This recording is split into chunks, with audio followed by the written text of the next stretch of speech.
ஓம் நம சிவாய. ஓம் முருகா சரணம்.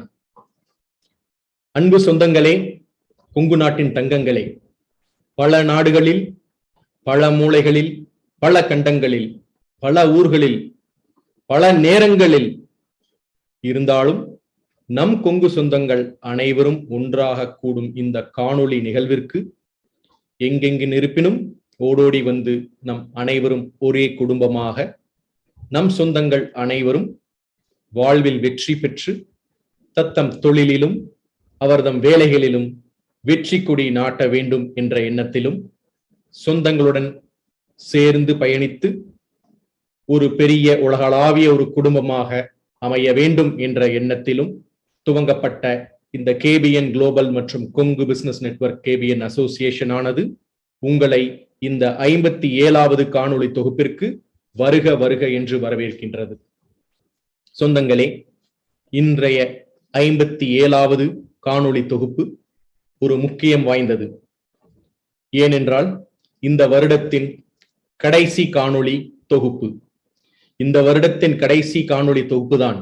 ஆனால் அடுத்த வருடத்தில் முக்கியமாக மிகப்பெரிய ஒரு மைல்கல்லாக 2022 நாம் அடியெடுத்து வைக்கப் போகின்றோம் என்பதை இந்த தருணத்தில் மகிழ்ச்சியுடன் தெரிவித்து, இந்த 57வது காணொளியில் ஒரு சிறப்பு வாய்ந்த கொங்கு மண்ணிற்கு பெருமை சேர்ந்த ஒரு தவ புதல்வரை இந்த 2021வது கடைசி காணொளியில் நம் கேபிஎன் குளோபல் மற்றும் கொங்கு பிசினஸ் நெட்வொர்க் அசோசியேஷன் கொண்டு வந்து சேர்த்திருப்பது எங்களுக்கு மற்றற்ற மகிழ்ச்சியை தருகின்றது.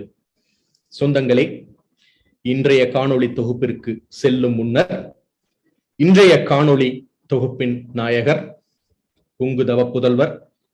இவர் இருந்த சமகாலங்களில் நாமும் இருந்தோம், நாமும் வாழ்ந்தோம் என்பதை கூறிக்கொள்ளும் அளவிற்கு நம் கொங்கு மண்ணிற்கு, கொங்கு சமுதாயத்திற்கும் நம் அனைவரும் ஒற்றுமையுடன் செயல்பட வேண்டும் என்ற எண்ணத்தில் அவர்தம் தொழிலையும் கவனித்து பல இன்னல்களை அவர் தொழில்களில் சந்தித்திருந்தாலும் அந்த நிலை மறவாமல் அதை விடாமுயற்சியுடன் வெற்றி கொண்டு தொழிலிலும் வெற்றி கொண்டது போல் நம் கொங்கு மண்ணின் மைந்தர்கள் அனைவரையும் ஒன்றிணைக்க அரும்பாடு பட்டவர்தான் இன்றைய காணொளி தொகுப்பின் நம் சிறப்பு விருந்தினர் ஐயா KR அப்பாவு அவர்கள். அவர்களையும் உங்களின் சார்பாகவும் கேபிஎன் குளோபல் மற்றும் கொங்கு பிசினஸ் நெட்வொர்க் அசோசியேஷன் சார்பாக வருக வருக என்று இந்த 57வது காணொளி தொகுப்பிற்கு வரவேற்கின்றோம். நம் காணொளியில் இன்றைய சிறப்பு விருந்தினரின் தொகுப்பிற்கு செல்லும் முன்னர் நம் சொந்தமான கேபிஎன் குளோபலில் டெலிகிராம் குழுவில் இணைந்திருக்கும் நம் சொந்தத்தின் தொழில் பற்றிய அறிமுக காணொளி உங்களுக்காக இதோ.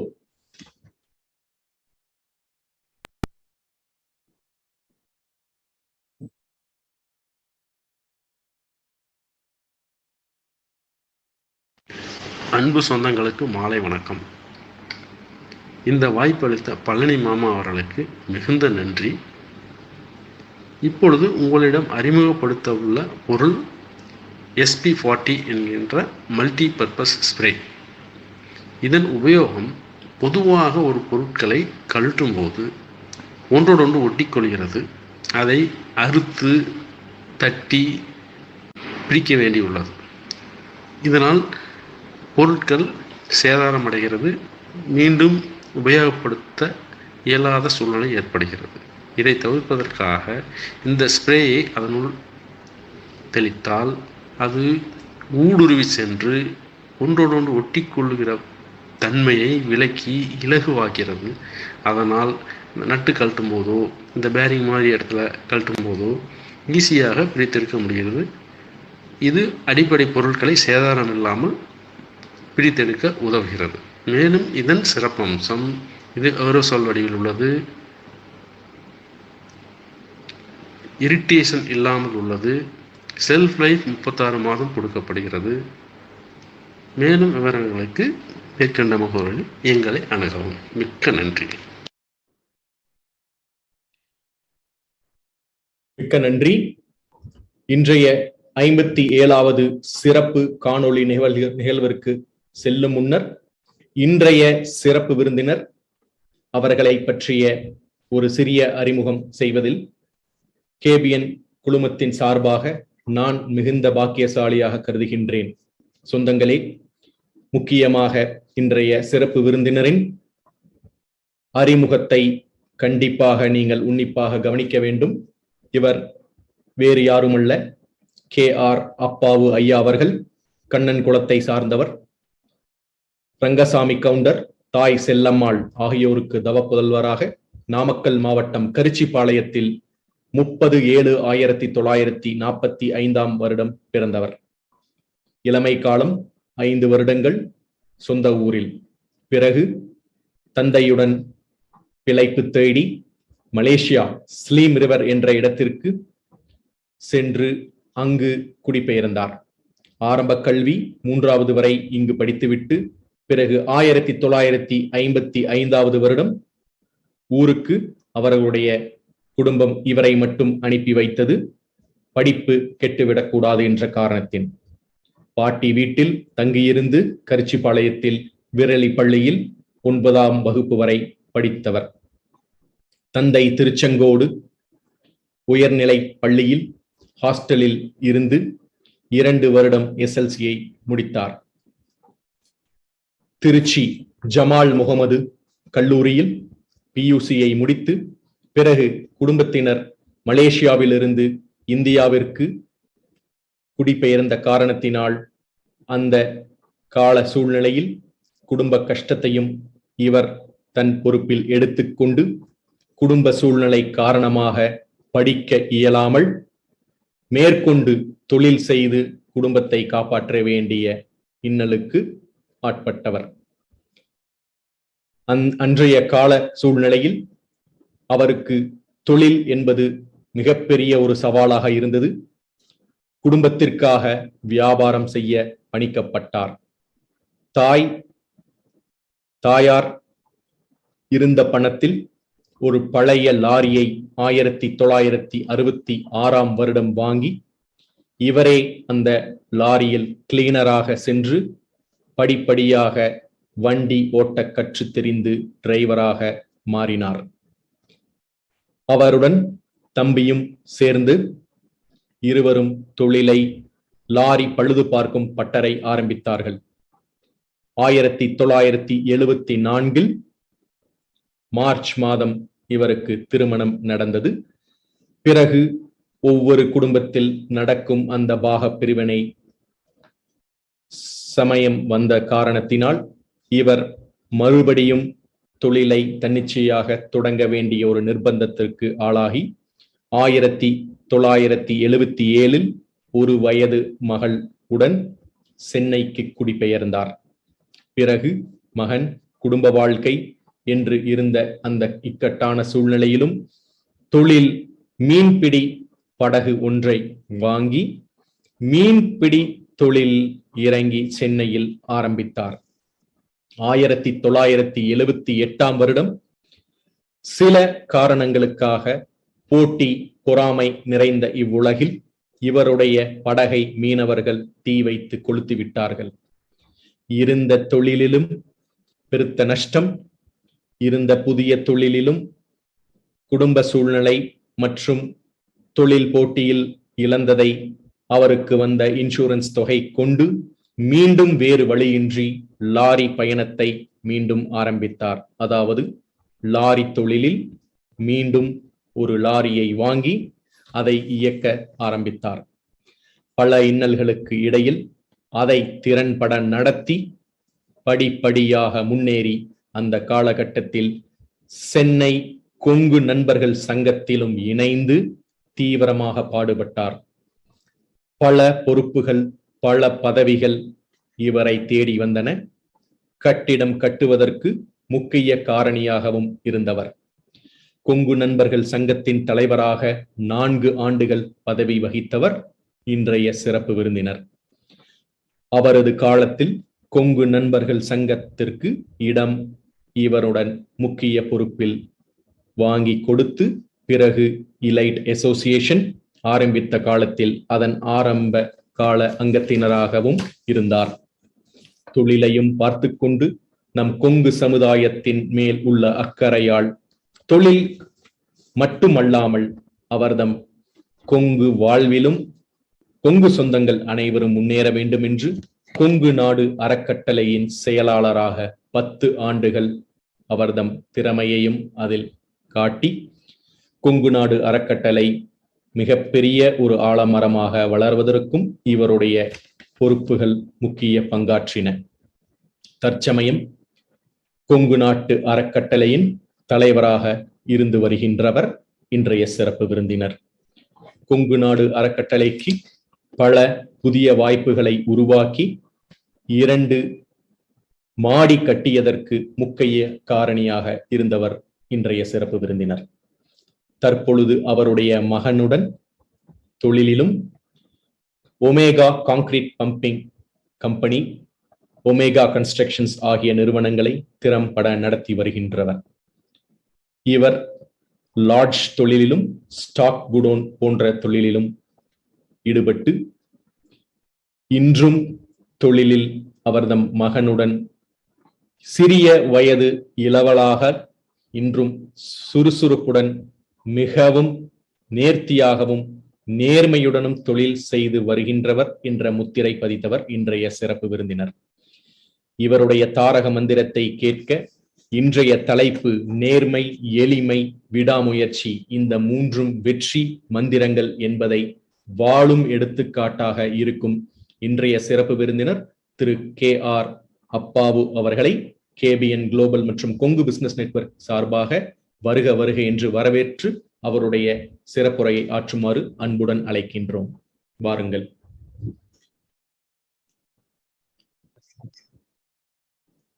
அன்பார்ந்த கொங்கு சொந்தங்களுக்கு எனது மாலை வணக்கம். நான் பிறந்து வளர்ந்து எல்லா விவரங்களையும் முன்னுரையில் பெருமதிப்புக்குரிய ராஜேஷ் அவர்கள் சொன்னார்கள். அது அது அது அது பிரகாரம் என்னுடைய 1945 நான் பிறந்தேன்.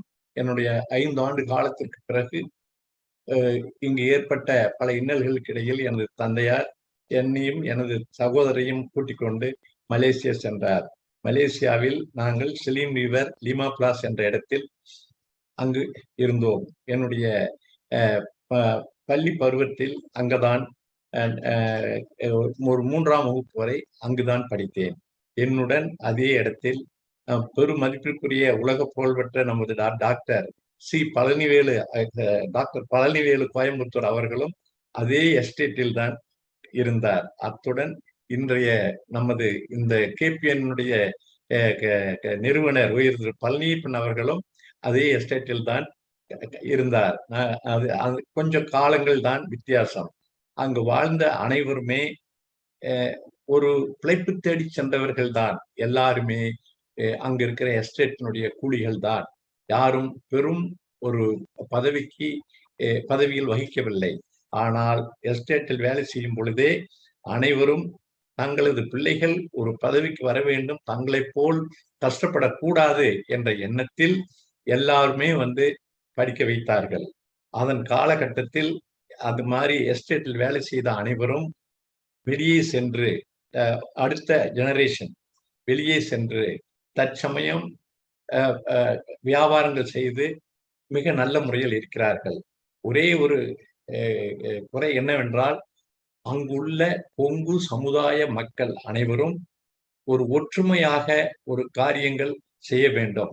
அந்த ஒற்றுமை கொஞ்சம் குறைவாக எனக்கு தெரிகிறது. ஏனென்றால் எனக்கு இருக்கிற இன்னும் எனது உறவினர்கள் எல்லாம் மலேசியாவில் இருக்கிறார்கள். நான் அடிக்கடி ஒரு வருஷத்துக்கு ஒருக்கா 2 வருஷத்துக்கு ஒருக்கா மலேசியா சென்று வருவேன். அந்த காலகட்டத்தில் அங்கு இருக்கக்கூடிய அந்த அசோசியேஷனில் என்னை கூப்பிட்டு பேச வைத்தார்கள். நான் அந்த அசோசியேஷனில் அங்க நாமக்கல் வெல்ஃபேர் அசோசியேஷன் என்ற பெயரில் இருக்கும் பொழுது அதில் சென்று பேசினேன். அவர்கள் இங்கு இருக்கக்கூடிய கொங்கு நண்பர்களுடைய கொங்கு இனத்தினுடைய ஒரு விடாமுயற்சிக்கும் அங்கு இருக்கிறவர்களுக்கும் கொஞ்சம் மனநிலை மாறுபட்டு உள்ளது. அங்கு ஒற்றுமையாக இருந்து ஒரு கட்டிடம் கட்டி அதே நேரத்தில் குலதெய்வ கோயில்களை அங்கு நிறுவ வேண்டும் என்று நான் மிகவும் ஆசைப்பட்டேன். அதற்காக அங்கு ஒரு ஒரு ஒரு நண்பருடன் இணைந்து புதியதாக இன்னொரு சங்கத்தை திரு பழனியப்பனுடைய ஆலோசனைப்படி ஆரம்பித்து அதுவும் தற்சமயம் நடந்து கொண்டிருக்கிறது. இது மலேசியாவில் நான் வாழ்ந்த காலத்திற்காக வாழ்ந்த அங்கு இருந்த அந்த தேசத்தின் மேல் உள்ள பற்றுதலுக்காக நடந்தது. ஆனால் அதன் பிறகு என்னுடைய இங்கே வந்தால் 1976ஆம் ஆண்டு நான் என்னுடைய திருச்செங்கோட்டில் இருந்து, என்னுடைய சொந்த ஊர் திருச்செங்கோட்டில் இருந்து சென்னைக்கு குடிபெயர்ந்தேன். எனது 1 வயது மகளுடன் சென்னைக்கு வந்து நான் ஒரு மீன்பிடி படகு வாங்கி நடத்தினேன். அங்கே அப்போ ஏற்பட்ட ஒரு கருத்து வேறுபாட்டால், அதாவது நான் ஃபிஷர்மேன் இங்க கடலுக்குள்ள வரக்கூடாது என்ற ஒரு காரணம். பிளஸ் அப்ப சினிமாவில் மீனவ நண்பன் ஒரு சினிமா வந்திருந்தது, எம்ஜிஆர் நடிச்ச படம். அதுல கட்டுமரத்துக்கும் மெக்கனைஸ் போட் ஓனர்களுக்கும் ஒரு பெரிய தகராறு நடந்தது. அதை அடிப்படையாக வைத்து எனது படகை, என்னுடன் சேர்ந்த இன்னும் ஒரு 7 பேர்களுடைய படகை தீ வைத்து கொளுத்தி விட்டார்கள். அதில் எனக்கு என்னுடைய மொத்தம் இருந்ததே அந்த ஒரே ஒரு படகுதான், அதுவும் எரிந்து விட்டது. அதில் இருந்த இன்சூரன்ஸ் பணத்தை நான் பெற்று அந்த பணத்தில் நேர்மையாக உடனடியாக நான் வாங்கிய கடனை கட்டினேன். நான் கட்டிய கடனுக்கு பிற்பாடு மிஞ்சிய பணத்தை கொண்டு எனக்கு பல ஆண்டுகள் தெரிந்த அதே லாரி தொழிலை இங்கு மறுபடியும் அதே வேகத்தில் ஆரம்பித்தேன். ஏனால் நான் பொருளை இழந்து விட்டேன் என்று நான் எங்கும் செல்ல முடியாது. ஏனென்றால் என்னிடத்தில் பொருள் இல்லை. அதை இங்கு ஆரம்பித்து அதை நல்லபடியாக நடத்தினேன். என்னால் ஒரு நாளுக்கு குறைந்தபட்சம் ஒரு 15 மணி நேரம் நான் வேலை செய்தேன். என்னுடைய உழைப்புக்கு இங்க சரியான எனக்கு என்னுடைய தொழில் எனக்கு பெரும் வளர்ச்சி கிடைத்தது. அந்த வளர்ச்சியை கொண்டு நான் பேங்கில் மற்றும் தனிப்பட்ட கம்பெனிகளில் என்னுடைய முயற்சியால் கடன் பெற்று மேற்கொண்டு எனது தொழிலை விரிவுபடுத்தினேன். நான் இந்த ஊருக்கு 10 ஆண்டுகள் வரை நான் ஒரு நல்லவன் என்று பெயர் எடுக்கவே அவ்வளவு காலம் ஆனது. அதன் பிறகுதான் என்னை பேங்கிலும் சரி, வேற பொது ஃபைனான்ஸ் கம்பெனிகளும் சரி என்னை நம்பினார்கள். அதன் பிறகு நான் படிப்படியாக பொருள் உதவி பெற்று என்னுடைய தொழிலை விருத்தி செய்தேன். அந்த என்னுடைய தொழில் விருத்தி அடைய ஆரம்பித்தவுடன் அதன் கூட நிலங்கள் பிளஸ் அது கூட நிலங்கள் வாங்கி, ஏன்னா நான் செய்யக்கூடிய தொழில் ஒரு டிப்ரிசியேஷன் பிசினஸ். அது சும்மா நிறுத்தி இருந்தா கூட இத்து போயிடும், ஒரு இரும்பு தொழில். அதன் பிறகு இதை மனதில் கொண்டு, ஏன்னா இதற்கு முன்னாலே 2 தடவை நான் சுத்தமாக பொருளை இழந்து ஒரு ஒன்றுமில்லாத ஒரு நிலைக்கு ஆளாக்கப்பட்டேன். அதனால் அது கற்றுக் கொடுத்த அந்த பாடத்தை வைத்துக்கொண்டு நான் மறுபடியும் இதே தொழிலில் நாம் பூராவுமே நம்மளுடைய சம்பாதனையை இதே தொழில் வைத்துக் கொள்ளக்கூடாது, ஒரு துணை தொழிலோ அல்லது நமக்கு ஒரு பாதுகாப்பாக இருக்க வேண்டும் என்ற காரணத்தினால் நான் நிலங்கள் வாங்கி அதில் கட்டிடங்கள் கட்ட ஆரம்பித்தேன். அதனால் அந்த கட்டிடங்கள் கட்டும் பொழுது நான் லாட்ஜுகள், அதாவது தங்கும் விடுதிகள் கட்டினேன். அந்த தங்கும் விடுதிகள் கட்டினேன். அதன் பிறகு அந்த தங்கும் விடுதி கட்டின அந்த அனுபவத்தில் இதே காலகட்டத்தில் நான் சென்னை கொங்கு நண்பர்கள் சங்கத்தில் இணைந்தேன். அப்பொழுது அந்த சங்கத்திற்கு எந்த ஒரு கட்டிடமும் கிடையாது. நான் என்னுடைய அனுபவம், இந்த லாட்ஜிங்கில் செய்த அனுபவத்தை வைத்துக்கொண்டு அப்ப இருந்த தலைவருடன் கலந்து பேசி, நாம் நம்முடைய சங்கத்திற்கு ஒரு நிலையான ஒரு வருமானத்தை உருவாக்கினால்தான் இந்த சங்கம் வளரும். வருமானம் இல்லை என்றால் எந்த சங்கமும் வளராது. அதே நேரத்தில் இதற்கு ஒரு நிலையான ஒரு கட்டிடம் வேண்டும். அப்பத்தான் நமக்கு அடுத்த தலைமுறைக்கும் அல்லது நம்மளை பார்ப்பவர்களுக்கும் நம்ம மேல் ஒரு நம்பிக்கை வரும் என்று ஒரு நம்பிக்கையுடன் அன்று தலைவராக இருந்த உயர்ந்து அருணாச்சலம் அவர்களுடன் சேர்ந்து ஒரு கட்டிடத்தை கட்டினோம். அது பல இடத்திற்கு பல நண்பர்களுடன் சேர்ந்து பல பேரிடம் பணம் பெற்று அந்த கட்டிடத்தை கட்டி முடித்தோம். அதன் பிறகு அந்த அதே சங்கத்தில் நான் உதவி தலைவராக இருந்தேன், பொருளாளராக இருந்தேன். பல வருடங்கள், கிட்டத்தட்ட ஒரு 30-35 வருடங்கள் அந்த கொங்கு நண்பர்கள் சங்கத்தில் தொடர்ந்து இருந்து வந்தேன். அது அந்த காலகட்டத்தில் என்னால், ஏனென்றால் இந்த சங்கம் இருக்கும் இடத்திற்கும் என்னுடைய வீடும் அருகாமையில் இருந்தது. அதனால் இந்த சங்கத்திற்கு எவ்வளவு உதவ முடியுமோ, எவ்வளவு என்னால் செய்ய முடியுமோ அவ்வளவு காலங்கள் இந்த சங்கத்திற்காக நான் பாடுபட்டேன். சங்கமும் வளர்ந்தது. என்னால் மட்டும் வளரவில்லை, கூட இருந்த நண்பர்களாலும் எல்லாருனாலும் வளர்ந்தது. என்னிடம் சில பொறுப்புகளை கொடுத்தார்கள். அந்த கட்டிடம் கட்டின இதை அந்த கட்டிடத்தை நடத்துவதற்காக அதை ஒரு பெண்கள் விடுதியாக மாற்றினோம். ஏனென்றால் அந்த காலத்தில் நமது கொங்கு சொந்தங்கள் என்ன செய்வார்கள் என்றால், பெண் பிள்ளைகளை படிக்க வைப்பார்கள். ஒரு டிகிரி வரையில் படிக்க வைப்பார்கள். டிகிரி முடித்தவுடன் உடனடியாக திருமணம் செய்து விடுவார்கள். ஏனென்றால் அந்த அந்த குழந்தை, அந்த பெண்ணை ஒரு வேலைக்கு அனுப்பிச்சோ அல்லது அது ஒரு வேலையை கத்து தன்னுடைய சொந்த காலில் நிற்பதற்கோ அனுமதிக்கவில்லை. அதுக்கு ஒரு காரணம், அதுக்கு பொறுப்பா தங்கக்கூடிய ஒரு இடம் சென்னையில் இல்லை. அதனால் யாரும் வெளியில் தங்கக்கூடிய இன்றைய சூழ்நிலையில் இருப்பது போல் அன்று யாரும் யாரையும் வெளியில் அனுப்பி பெண் பிள்ளைகளை வெளியில் அனுப்புவதற்கு எல்லாத்துக்கும் ஒரு பெரும் தயக்கம். இந்த கட்டிடம் கட்டின பிறகு பல பேர் இங்க நமது சங்கத்தில் தங்கி படித்தார்கள். அதுவும் இல்லாமல் இந்த சங்கத்தில் நாங்கள் எல்லாரும் சேர்ந்து ஒரு முடிவெடுத்தோம். IAS IPS படிப்பவர்களுக்கு எந்த ஒரு வாடகையும் இல்லாமல் சங்கத்தில் அறை கொடுத்தோம். அதில் ஒரு எப்படி இருந்தாலும் ஒரு 3 அறை கொடுக்கும்போது ஒரு 6 பேர் தங்குவாங்க. அந்த 6 பேர்ல ஒரு எழுதினா ஒருத்தர் 2 பேர் பாஸ் பண்ணிடுவாங்க. ஏன்னா அது ஒரு பெரும் நம்ம சமுதாயத்துக்கு செஞ்ச ஒரு பெரும் ஒரு உதவியாக நாங்கள் நினைத்தோம். அது பிரகாரம் அந்த இதை நடத்தினோம். அதற்கு பிறகு அது சங்கத்தில் இன்னொரு நான் தலைவராக இருக்கும் பொழுதே இன்னொரு இடத்தை வாங்கினோம். அடுத்த இன்னொரு இடம் சங்கத்தினுடைய வளர்ச்சிக்காக வாங்கினோம். என்னுடைய காலகட்டத்தில் அது வாங்கப்பட்டது. அதன் பிறகு என்னுடைய காலம் 4 ஆண்டுகள் தலைவர் பதவியிலிருந்து நான் விலகிக் கொண்டேன். அதன் பிறகு வந்த மற்றவர்கள் அதில் கட்டடம் கட்டினார்கள். இதற்கு பிறகு என்னுடைய தொழிலில் நான் வளர்ச்சி அடைந்தேன். அதில் ஒன்றும் சிரமம் இல்லை. ஏனென்றால் நான் செய்தது சாதாரண லாரி தொழில் தான். லாரி தொழில் மட்டும் நான் செய்ய மாட்டேன். எனது லாரியில் யாராலும், லாரி என்றால் சாதாரண மூட்டைகள் எடுத்து போற லாரிகள் நான் வைத்துக் கொள்ளவில்லை. பெரிய ட்ரெய்லர்கள், அதாவது 20 டன் 50 டன் ஏற்றி செல்லக்கூடிய பெரிய ட்ரெய்லர் லாரிகள் தான் நான் வைத்தேன். அதற்குத்தான் போட்டி குறைச்சல். இன்னொன்னு, அது இல்லாமல் நாம் கேட்கும் வாடகைக்கு கொடுப்பார்கள். அவர்களுக்கு பொருள் போய் சேர்ந்தால் போதும். காரணம் எல்லா பொருள்களும் இறக்குமதி செய்யப்பட்ட பல லட்சம் ரூபாய் மதிப்புள்ள பொருட்கள். அதை மனதில் வைத்துக் கொண்டு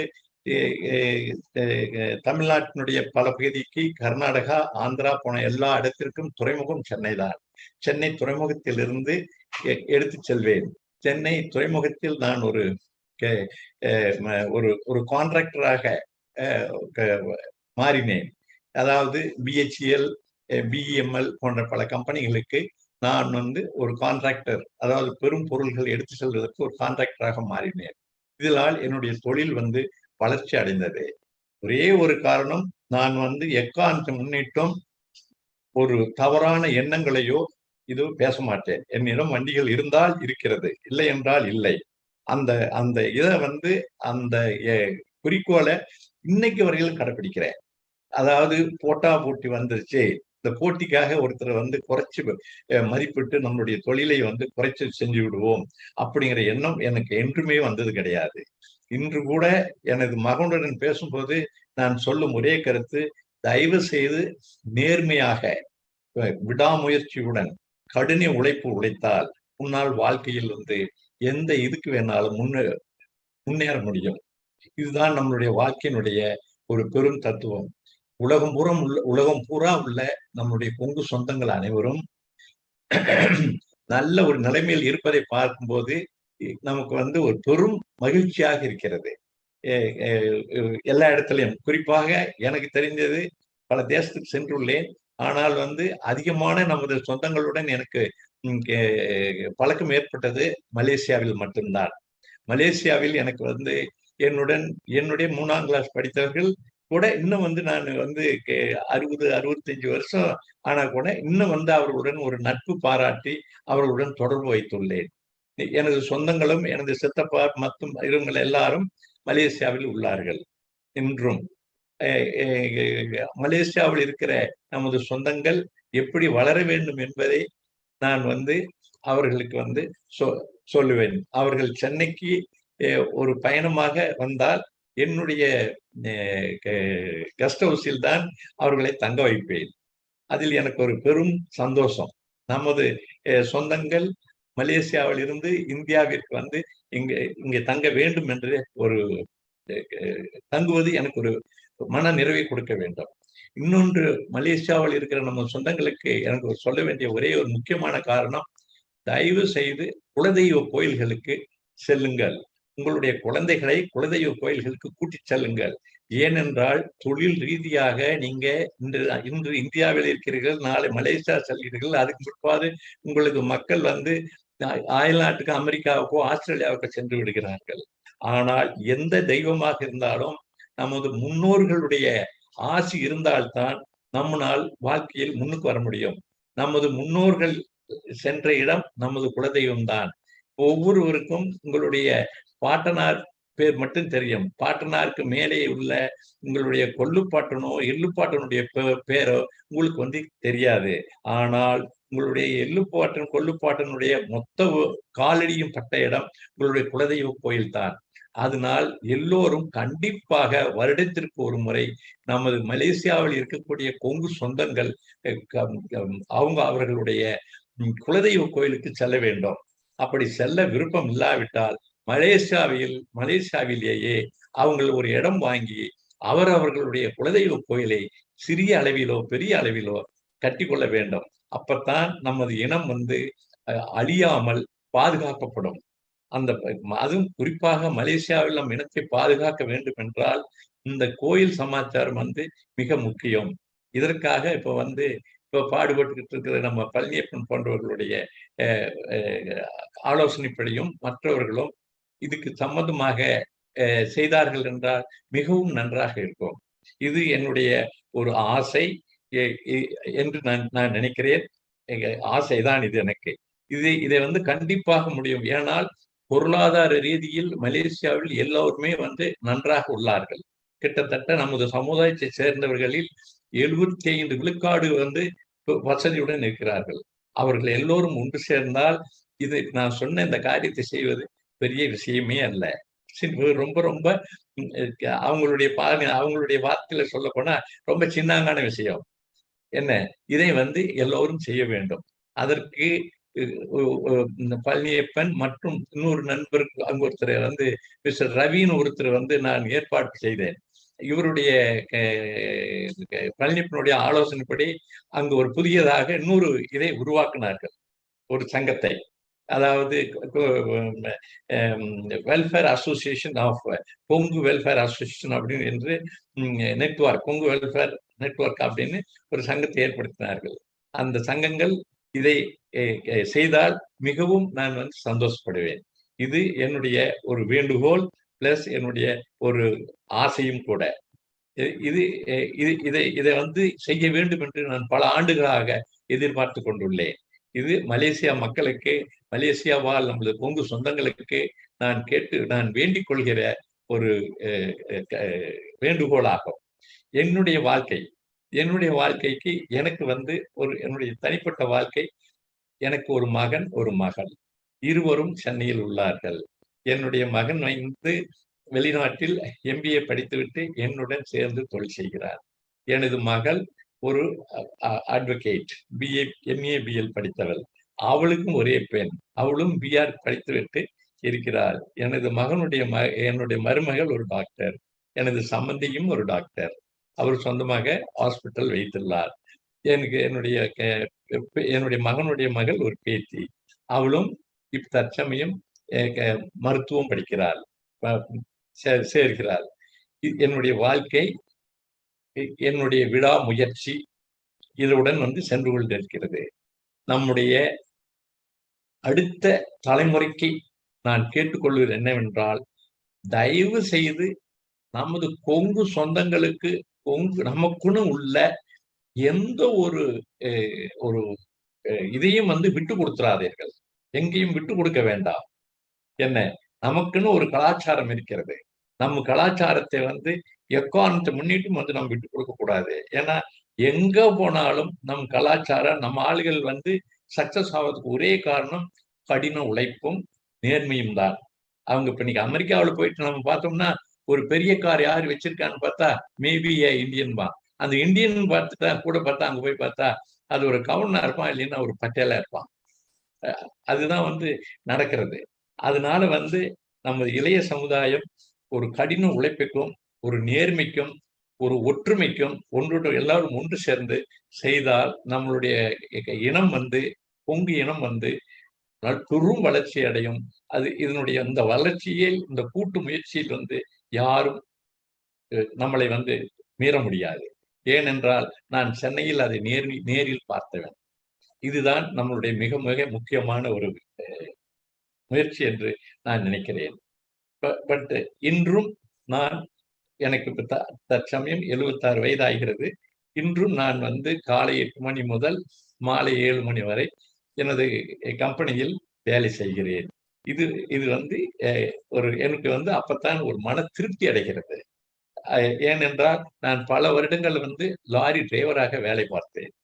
அதனால் எனக்கு உன்னுடைய 21வது வயதிலிருந்து 28வது வயது வரை நான் இந்தியா பூரா பல தடவை லாரியில் டிரைவராக சென்று வந்துள்ளேன். அதில் நான் கற்றுக்கொண்ட பாடங்கள் மிக அதிகம். அதுல அந்த ரோடு மாதிரி ஒரு குட் யூனிவர்சிட்டியை நீங்க எங்கேயுமே பார்க்க முடியாது. காலேஜில் சொல்லிக் கொடுக்காதெல்லாம் ரோடு உங்களுக்கு சொல்லிக் கொடுக்கும். ஏன்னா பலதரப்பட்ட மக்களை நீங்கள் அங்கு சந்திக்கிறீர்கள் ரோட்ல. இப்போ நீங்க ஒரு ரயில்வே ஸ்டேஷன்ல போய் இறங்குனீங்கன்னா, ஒரு ஆட்டோ டிரைவரோ ஒரு டாக்ஸி டிரைவர்கிட்டயோ நீங்க பேசும்போது அவங்க பேசுற பேச்சுக்கு ஈடு முன்னால் கொடுக்கவே முடியாது. நீங்க எப்பேற்பட்ட ஆளா இருந்தாலும் சரி. அதுக்கு ஒரே காரணம் அவர்கள் பல மக்களுடன் பழகுவதுதான் காரணம்.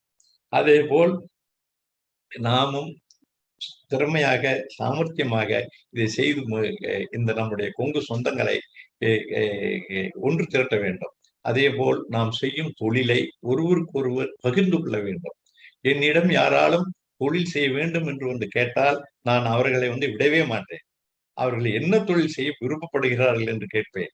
அவர்கள் கேட்கிற கேள்விக்கு என்னால் சரியான, அவங்க எந்த தொழில் செய்தாலும், குறிப்பாக போக்குவரத்து லாரி தொழில் செய்வதாக இருந்தால் உடனடியாக அதுக்கு வேணுங்கிற ஏற்பாடு செய்து கொடுப்பேன்.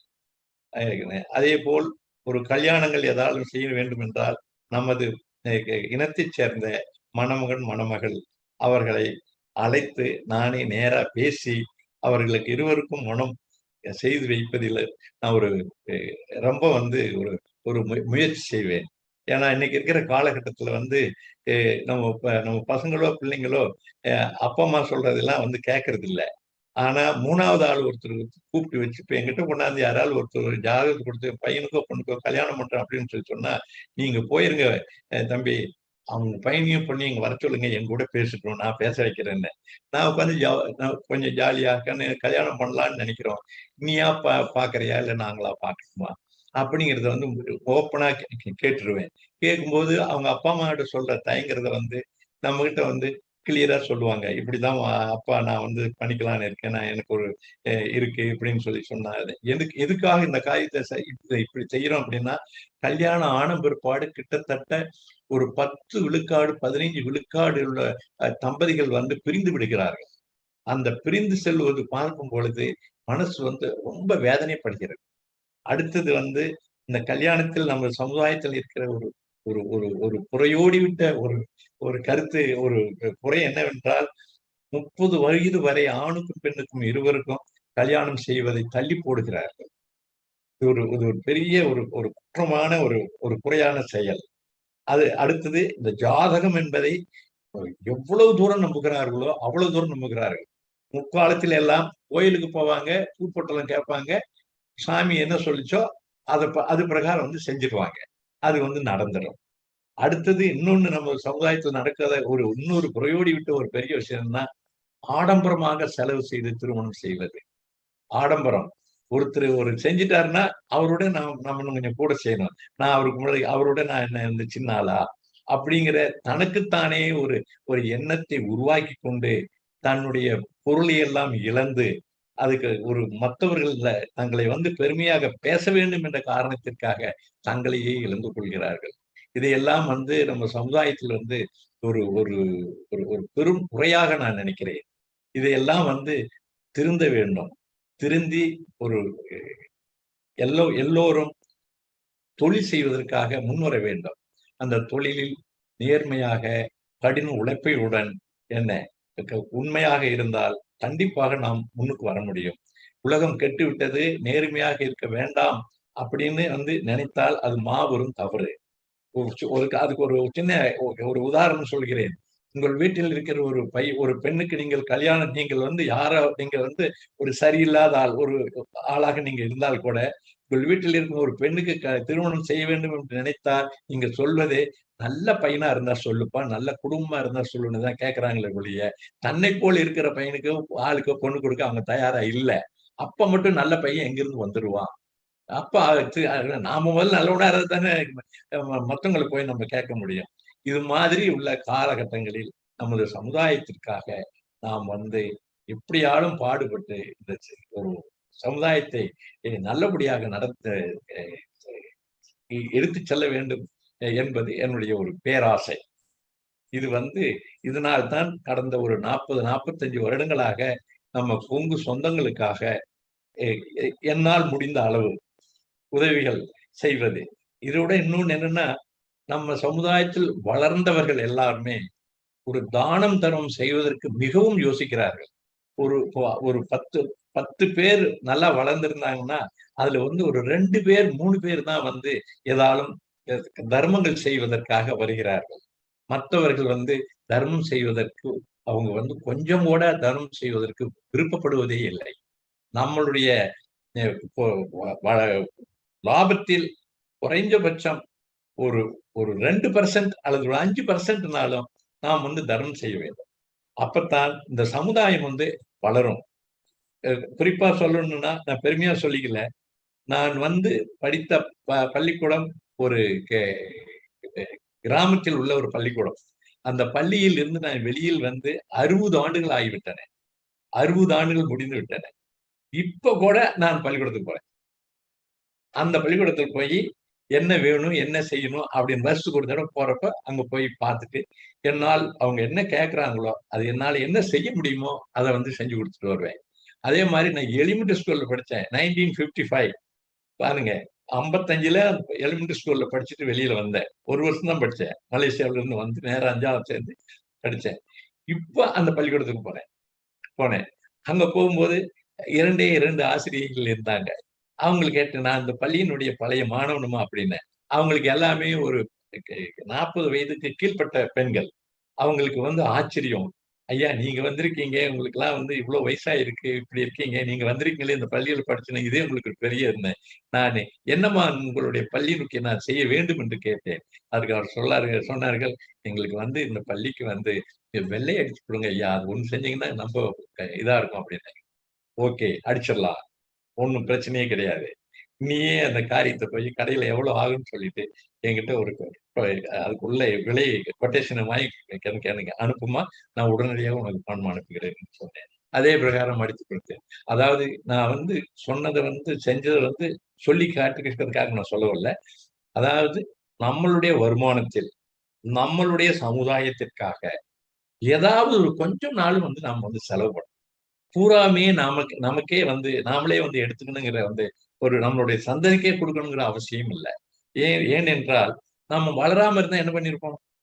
என்னோட அந்த காலத்துல என்னோட டிரைவரா ஓடுனவருடைய மகன்கள் கூட பல பேர் வந்து என்ன டிரைவரா ஓடுறாங்க.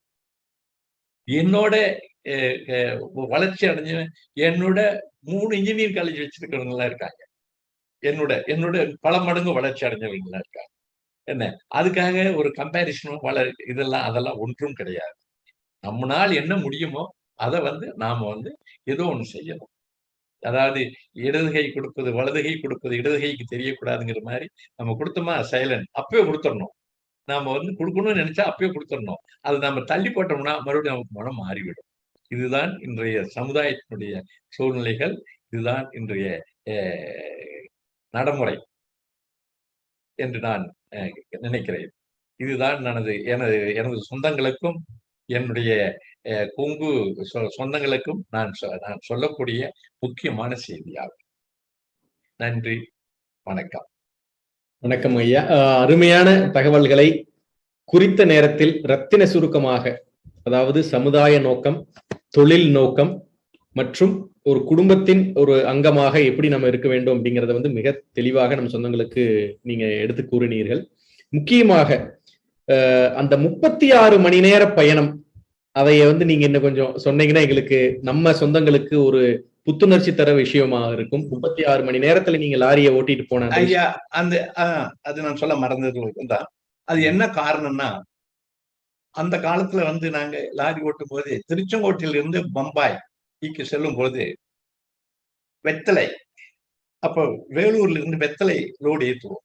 அந்த லோடு வந்து அங்க இருந்து பாம்பேல இருந்து 6 மணிக்கு ட்ரெயின் போவோம் எங்க டெல்லி போறதுக்கு.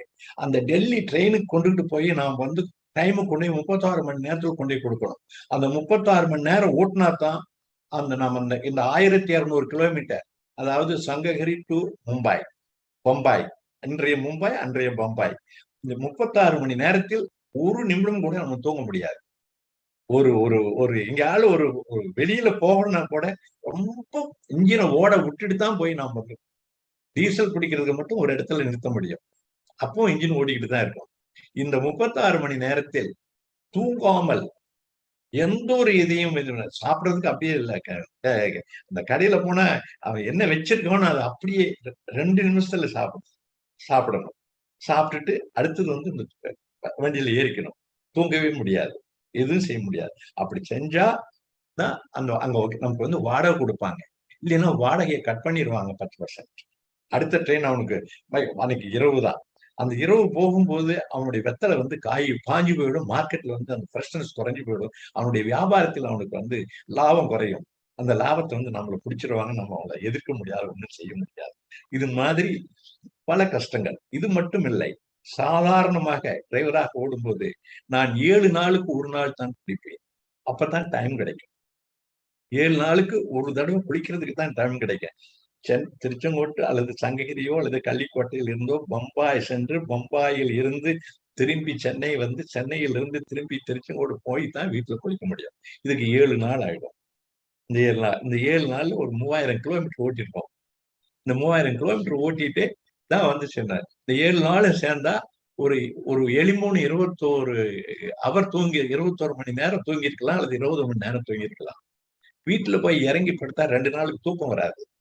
ஏன் அப்படின்னா அந்த எண்ணங்கள் அப்படியே நம்மளுடைய மூளையில ஓடிக்கிட்டே இருக்கும். இதை எப்படி வந்து தூங்குறது அப்படின்னு. அப்புறம் தான் தூக்கம் வரும். இது மாதிரி எல்லாம் ஒரு வாழ்க்கை. வாழ்ந்தோம், சாதித்தோம், செய்தோம், இன்று நன்றாக உள்ளோம். ஒன்றும் எந்த ஒரு குறையும் இல்லை. முதல்ல வந்து மனசை நிம்மதியாக வைத்துக் கொள்வதற்கு பழகிக்கொள்ள வேண்டும். அடுத்தது வந்து இன்னொருத்தரை பார்த்து நாம் வந்து இந்த கம்பேரிசன் பண்ணுற காரியத்தை முதல்ல விட்டுறணும். அவங்க வாழ்க்கையை வாழட்டும், நாம் நம்ம வாழ்க்கையை வாழ்வோம் அப்படின்னு சொல்லிட்டு நம்மளுடைய குழந்தைகளா இருந்தாலும் சரி, அவர்களிடம் அதிகமாக எதிர்பார்க்காமல் உன்னுடைய வாழ்க்கையை நீ வாழ்ந்து கொள், என் வாழ்க்கையை நான் வாழ்கிறேன் அப்படின்னு ஒரு எண்ணத்துடன் நம்ம வாழ்ந்தால்தான் நம்மால் வாழ முடியும் என்பதை நான் தெரிவித்துக் கொள்கிறேன். இது என்னுடைய தனிப்பட்ட கொள்கை. இதுதான் வாழ்க்கை. சொல்லுங்க, உங்களுக்கு என்ன கேள்வி இருந்தால் சொல்லுங்க, சொல்றேன். மிக்க அருமையான ஒரு விஷயத்த நம்ம சொந்தங்களுக்கு தெள்ள தெளிவாக புரியும் சொல்லியிருக்கீங்க. நிறைய பேர் வந்து அந்த ஒரு நாள் 24 மணி நேரத்துல ஒரு 12 மணி நேரம் ஒர்க் பண்றதுக்கே அவங்க ரொம்ப கஷ்டமான ஒரு காரணமாக நினைத்துட்டு வாழ்க்கையில இவ்வளவு கஷ்டப்படுறேனே, நாய் மாதிரி வேலை செய்யறேன்னு நினைக்கிறாங்க. சொந்தங்கள் இன்றைய சிறப்பு விருந்தினர் கூறியது ஒரு பர்சன்டேஜ் தான். இன்னும் இது மாதிரி நிறைய விஷயங்கள் உள்ளது. அது மாதிரி இன்னொரு விஷயம் வந்து எனக்கு இன்றைய சிறப்பு விருந்தினர் அறிமுகத்தின் மூலம் எனக்கு இன்னொரு சொந்தத்தின் அறிமுகம் கிடைத்த பொழுது அவர் ஒரு விஷயத்த சொன்னாரு. அதாவது இவர் வண்டி ஓட்டி செல்லும் பொழுது அந்த வண்டி விபத்தில் ஏற்பட்டு இவருக்கு காயம் ஏற்பட்டு அதே வண்டியை அங்கு செலவு செஞ்சா நம்ம டைம் போயிரும்னு சொல்லி அதே வண்டியை ஓட்டிட்டு வந்ததாக எனக்கு சொன்னாங்க. அதை பத்தி நீங்க உங்களுடைய வில் பவர், உங்களுடைய அந்த உண்மை அதை அது உண்மை. ஒரே ஒரு தடவை ஒரு விபத்திற்குள்ளாகி விட்டது. சங்கேஸ்வர்ங்கிற இடத்துல, அதாவது மகாராஷ்டிரா பார்டர்ல ரைட் சைட்ல இருக்கிற மொத்தம் வந்து அடிபட்டு போச்சு. ஒரு வண்டி குறுக்க வந்து பிரேக் அடிச்சு இழுத்துட்டு போய் ரைட்ல போய் செவுத்துல அடிச்சிருச்சு. என்னுடைய கால் உள்ள சீட் போச்சு. நான் இறந்துட்டேன்னு சொல்லிட்டு என்னுடைய கிளீனர் வந்து அழுதுகிட்டு கீழே இறங்கி போய் நின்றுகிட்டு அழுகுறான். நான் வண்டியில அடிபட்டு நான் இறந்து போயிட்டேன் அப்படின்னு சொல்லிட்டு, நான் வந்து காக்கி பேண்ட் போட்டு செருப்பு போட்டுக்கிட்டு தான் வண்டி ஓட்டுவேன். அந்த செருப்பு இதெல்லாம் வந்து நசுங்கி காலை வந்து நசுங்கி போச்சு. அந்த பேண்ட் இதெல்லாம் அப்படியே கழட்டி விட்டுட்டு அந்த இதோட அப்படியே கழட்டி விட்டு நெம்பி காலை எடுத்துக்கிட்டு இடது பக்கம் வலது பக்கம் பூராமே இல்லை, இடது பக்கத்துல அப்படியே இறங்கி மேல வந்து எப்பா இருக்கிறண்டா நான் உயிரோட கொஞ்சம் தண்ணி கொடுறா அப்படின்னு சொல்லிட்டு கீழே வந்து வந்தா இது பூரா ரத்தம் வந்து ஒரு கால் வலது கால் பூரா வந்து ரத்தம். ஆனா எலும்பு முறிவு இல்லை. ஆனா அதே நேரத்துல பக்கத்திலேயே ஒரு கொஞ்சம் தூரத்துல ஹாஸ்பிட்டல் இருந்தது. அவனை காலில் தோல்ல கை போட்டுட்டு ஒரே இதுல போய் அந்த ஆஸ்பத்திரியில போய் வெடிக்காலம் 3 மணி. என்ன 45 வருஷத்துக்கு 50 வருஷத்துக்கு முன்னாடி எவ்வளவு மருத்துவம் இருந்திருக்குன்னு யோசிச்சு பாருங்க. என்ன அந்த ஆஸ்பத்திரிக்கு போய் இருந்துட்டு கட்டிக்கிட்டு என் தம்பி போன் பண்ணி சொல்றேன், எப்பா மணி இது மாதிரி ஆக்சிடென்ட் ஆயிடுச்சு, இது மாதிரி நான் அடிபட்டுட்டேன், நீ கிளம்பி வான்னு. அவன் வந்து மெக்கானிக், என்னோட இன்னும் கொஞ்சம் பலசாலி. என்ன அவன் உடனே சொன்னோம், எங்க ஊர்ல இருந்து ஒரு 10 வண்டி பம்பாய்க்கு வரும். அதுல ஒரு லாரியில் ஏறி கிட்டத்தட்ட ஒரு 12 மணி நேரத்துல வந்து சேர்ந்துட்டான். அதுக்குள்ள நான் இந்த ஃபார்மாலிட்டி எல்லாம் வந்து கட்டு போட்டுக்கிட்டு கோர்ட்டு கூட்டிட்டு போய் ஃபைன் எல்லாம் கட்டி என்னை கொண்டுகிட்டு வந்து வண்டி கிட்ட விட்டுட்டாங்க. என்னங்க வண்டியில ஒன்றும் கிடையாது, வண்டி ஓட்ட ஸ்டேரிங் எல்லாம் அடிபட்டு போச்சு. அதெல்லாம் என் தம்பி ரெடி பண்ணிட்டான். எக்ஸலேட்டர் கிடையாது. நான் இடது பக்கம் உட்கார்ந்து கொண்டு கையில் இயக்கினேன் இன்ஜினுடைய எக்ஸலேட்டர். கையில துணியை சுத்திக்கிட்டு, கையில காலில் கட்டு, கையில துணியை சுத்திக்கிட்டு இயக்கினேன். அப்படியே எடுத்துக்கிட்டு திருச்செங்கோடு வந்து சேர்ந்தோம். இது மாதிரி 2-3 தடவை டிரைவர் போய் நான் எங்க பாகம் பிரித்த பிற்பாடு ஒரே லாரி டிரைவர் 2 டிரைவர் போட்டு அனுப்புறேன். கொண்டுகிட்டு போய் ஈகிள் ஃபிளாஸ் ஃபேக்டரி பூனாவுக்கு நேரா எதிர்க்க வந்த வண்டியில நேரா அடிச்சுட்டான். நேரா அடிச்சு ஒண்ணுமே இல்லாம போயிடுச்சு. வண்டி ஃப்ரண்ட்ல எல்லாம் ஒண்ணுமே கிடையாது. மொத்தம் 3 பேர்த்துக்கும் அடி. 2 டிரைவர் கிளீனர். அவங்க நான் அங்கிருந்து வேற ஒரு லாரி ஏறி போறேன். ஒருத்தர் மட்டும் போற ஒரு மெக்கானிக் பையன் கூட கூட்டிட்டு அவனை அங்க நிக்க வச்சுட்டு வண்டி நிக்க வச்சு ஹாஸ்பிட்டல் அட்மிட் ஆனாங்க. இதே டிசம்பர் மாசம். குளிர் என்றால் அப்படி குளிரும். நீங்கள் வந்து இங்கிருந்து ஓசூர் தாண்டிட்டீங்கன்னு வச்சுங்களேன், டிசம்பர் மாசத்துல இருந்து ஜனவரி முடிய குளிர் வந்து பயங்கரமான குளிரும். நான் ஒரு சால்வை போத்திருந்தேன். அந்த கிளீனர் கீழே போட்டிருந்தாங்க. நடிகிட்ட நான் என் சால்வியை கழித்து அவனுக்கு போத்திட்டேன். அதுக்கு மேல எனக்கு வயசு கம்மி. Is only for 29 years 30 years. So உடம்புல வந்து ஒரு ஒரு பலம் அதெல்லாம் நல்லா இருந்தது. அதை விட்டுட்டு இவங்களை அப்படியே 3 பேர்த்தையும் பேக் பண்ணி ஒவ்வொரு வர பாம்பேல இருந்து வர ஒவ்வொரு லாரியிலேயே ஏற்றி ஊருக்கு அனுப்பிச்சிட்டு அந்த லாரியை வந்து அப்படியே ரிப்பேர் பண்ணி கொஞ்சம் எவ்வளவு முடியுமோ அவ்வளவு மினிமம் ரிப்பேர் பண்ணி அப்படியே எடுத்துக்கிட்டு வந்து சேர்த்திட்டேன். அதுல அதாவது அந்த தொழிலை பொறுத்த வரையிலும் கஷ்டம் அப்படின்னு நினைச்சிட்டுனா கஷ்டம், தொழில் செய்ய முடியாது. இது பார்ட் ஆஃப் த கேம். செஞ்சுதான் ஆகணும், நடந்துதான் ஆகணும். திருச்செங்கோட்டில் குளித்தேன், 8 நாள் ஆச்சு. மறுபடியும் திருச்செங்கோடு வந்துதான் குளிச்சேன். அப்ப வந்து எனது மகளுக்கு 3 மாதம் குழந்தை. இது மாதிரி வாழ்க்கையில வந்து பல துன்பங்கள், பல இது. இங்க என் பையனுக்கு 3 மாசம் இருக்கும்போது என் போட்டை நெருப்பு வச்சு கொடுத்துட்டாங்க. I have lost everything, 0. Then once again I will start. எனது மனைவி சொல்வார், இப்படி எல்லாம் போச்சு நம்ம இனிமேல் எங்க போறதுன்னு. மனசு விடாது, கவலைப்படாது, நான் உயிரோட இருக்கிறவர்கள் என்ன வேணா செஞ்சிடலாம். அந்த தைரியத்துக்கு வந்து பஞ்சமே கிடையாது. இன்று வரை தைரியத்துல எல்லாம் இருக்கிறேன். ஏன்னா உடல் கொஞ்சம் வயதினுடைய காரணத்தினால் உடல் சிறிது தளர்வடைகிறது. அவ்வளவுதானே ஒழிய மற்ற பிரகாரம் எல்லாம் ஒண்ணுமே கிடையாது. ஒரு பேர், ஒரு நல்ல நாணயம், நம்பிக்கை, அதாவது யாருக்கு வந்து கெடுதல் பண்ணக்கூடாது, நம்மளால முடிஞ்ச உதவிகளை மற்றவங்களுக்கு செய்ய வேண்டும். அந்த எண்ணம் வந்து எனக்கு எப்பவுமே என் மனசுக்குள்ள இருக்கு. அதுக்கு தகுந்த மாதிரி நான் நடந்து கொள்வேன். அதே நேரத்தில் என்னுடைய சுய கட்டுப்பாடு. என்னால் வந்து பர்ஃபெக்டா இருக்க முடியும். ஒரு டீ, காஃபி எல்லாம் சாப்பிடவே மாட்டேன். இத்தனை வருடங்களுக்கு ஒரு தடவை கூட நான் மது அருந்தியதே கிடையாது. என்னங்க, மது அருந்தியதே கிடையாது. வெத்தலை பாக்கு இதெல்லாம் எந்த ஒரு இது இருக்காது. ஒரு ஒரு 3 வேளை சாப்பிடுவேன், அவ்வளவுதான். அதோட சரி. வேற எந்த ஒரு இதுவும் செய்ய மாட்டேன். ஏன்னா ஒரு மனிதனுடைய முன்னேற்றத்திற்கு சுய ஒழுக்கமும் ஒரு காரணம். ஒரு காரணம். கடின உழைப்பையுடன் சுய ஒழுக்கமும் ஒரு காரணம் வேண்டும். எவ்வளவு கடின உழைப்பு பண்ணா கூட சுய ஒழுக்கம் சரியா இல்லைன்னா அவங்களுடைய வாழ்க்கை வந்து வெற்றி அடைகிறதுல கொஞ்சம் சிரமம் இருக்கும். இதுதான் என்னுடைய வாழ்க்கை. எனக்கு ஒரு சந்தர்ப்பம் கொடுத்ததுக்கு KBNக்கு வந்து நான் வந்து மிக்க மிக்க நன்றியும் கடமையும் பட்டுள்ளேன். அது எல்லாத்தை விட எனக்கு வந்து என் மனசில் இருந்ததை வந்து மலேசியா மக்களுக்கு சொல்லக்கூடிய எனக்கு ஒரு சந்தர்ப்பத்தை கொடுத்தது எனக்கு எல்லாத்தோட இதுவும் பெரும் மகிழ்ச்சி.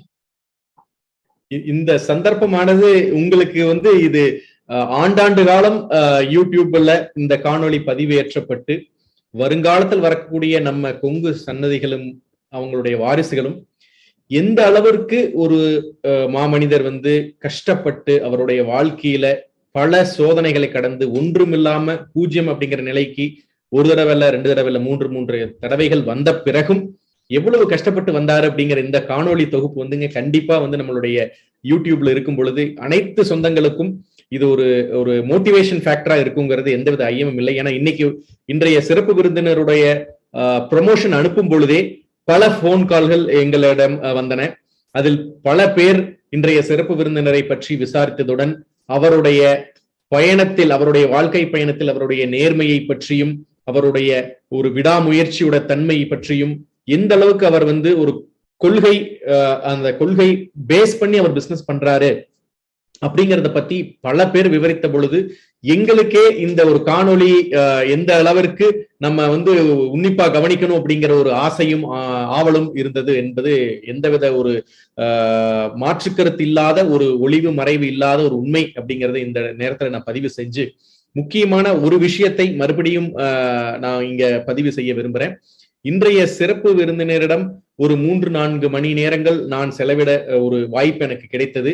அந்த வாய்ப்பு உண்மையிலேயே எனக்கு ஒரு பாக்கியமாக திரு பழனியப்பன் மாரப்பன் அவர் மலேசியால இருந்த அவர் ஏற்படுத்தின இந்த ஒரு சந்தர்ப்பத்திற்கு பல விஷயங்களை அந்த 3 மணி நேரத்தில் இன்றைய சிறப்பு விருந்தினரிடம் கற்றுக்கொண்டோம். அந்த கற்றுக்கொண்ட விஷயங்கள் பல கேள்விகளாக இன்னும் நான் வந்து இந்த காணொளி தொகுப்புல கேள்விகள் கேளுங்க அப்படின்னு நான் சாட்லயும் போடல, இது வரைக்கும் நான் சொல்லவும் இல்லை. ஆனா எனக்கு இது வரைக்கும் ஒரு 15 கேள்விகள் வந்து விட்டன. முதல் கேள்வி, குடும்ப உறவுகளின் நிலை எப்படி மாறி வருகிறது? உண்மையை சொன்னால் குழந்தை வளர்ப்பு, பெண் குழந்தை வளர்ப்பு எப்படி மாறி வருகிறது? இனி எப்படி வளர்த்த வேண்டும் என்று அதை பற்றி கூறுங்கள் அப்படின்னு கேட்டிருக்காரு. அதாவதுங்க, ஒரு உண்மையை சொல்ல போனா பெற்றோர்கள் எவ்வளவு நல்லவர்களாக இருந்து குழந்தைகளை, பெண் குழந்தைகளை நாம் வளர்த்தாலும் ஒரு 12-15 ஆண்டுகள் வரைதான் நம்மளுடைய வளர்ப்பு முறையை வந்து அவர்கள் ஏற்றுக்கொள்கிறார்கள். அதன் பின் அவர்களுடைய சிநேகிதர்கள் சொல்வதைத்தான் அவர்கள் நம்புகிறார்கள்.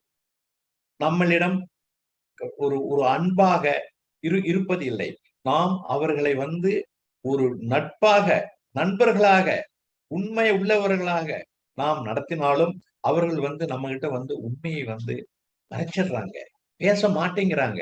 அதுக்கு என்ன காரணம்னா இன்னைக்கு இருக்கிற சூழ்நிலைகள். அன்னைக்கு வந்து நாம வந்து ஒரு ஸ்கூல்ல வந்து இப்ப நீங்க வந்து திருப்பூர்ல படிக்கும் போது ஒரு கிளாஸ்ல 40 பேர் இருந்தா 30 பேர் நம்ம பசங்க இருந்தாங்க, 10 பேர் வேற பசங்க இருந்தாங்க. சோ அந்த 30 பேரும் ஒரே கல்ச்சர்ல இருந்தாங்க. அதனால வந்து அதுல 10 பெண்கள் இருந்தாலும் அந்த பெண்களும் வந்து இந்த ஆண்களுடைய கல்ச்சர்ல தான் வளர்ந்தாங்க. இன்று அப்படி கிடையாது. இது வந்து ஒரு காஸ்மோபாலிட்டன் கல்ச்சர் ஆயிப்போச்சு. இந்த காஸ்மோபாலிட்டன் கல்ச்சர்ல என்ன ஆகுதுன்னா ஒவ்வொருத்தரும் ஒவ்வொரு மாதிரி. அப்ப என்ன சொல்றது, நாம என்ன கேட்கறது, இது நம்ம வாழ்க்கை, நாம தான் வாழணும். அதனால நாம என்ன சொன்னாலும் அதை பற்றி நாம வந்து இன்றைய தாய் தந்தர்களுடைய நிலைமை எப்படி இருக்கு தெரியுங்களா? ஒரு அல்சேஷன் நாய் மாதிரிங்க, தூர நின்றுதான் நம்ம பார்க்க வேண்டியிருக்கு. வேற ஒண்ணுமே நம்ம செய்ய முடியல. நாம வந்து ரொம்ப வந்து இறுக்கி பிடிச்சா நமக்கு வந்து நமது குழந்தைகள் நம்மளை விட்டு செல்வதற்கு தயங்குவதே இல்லை.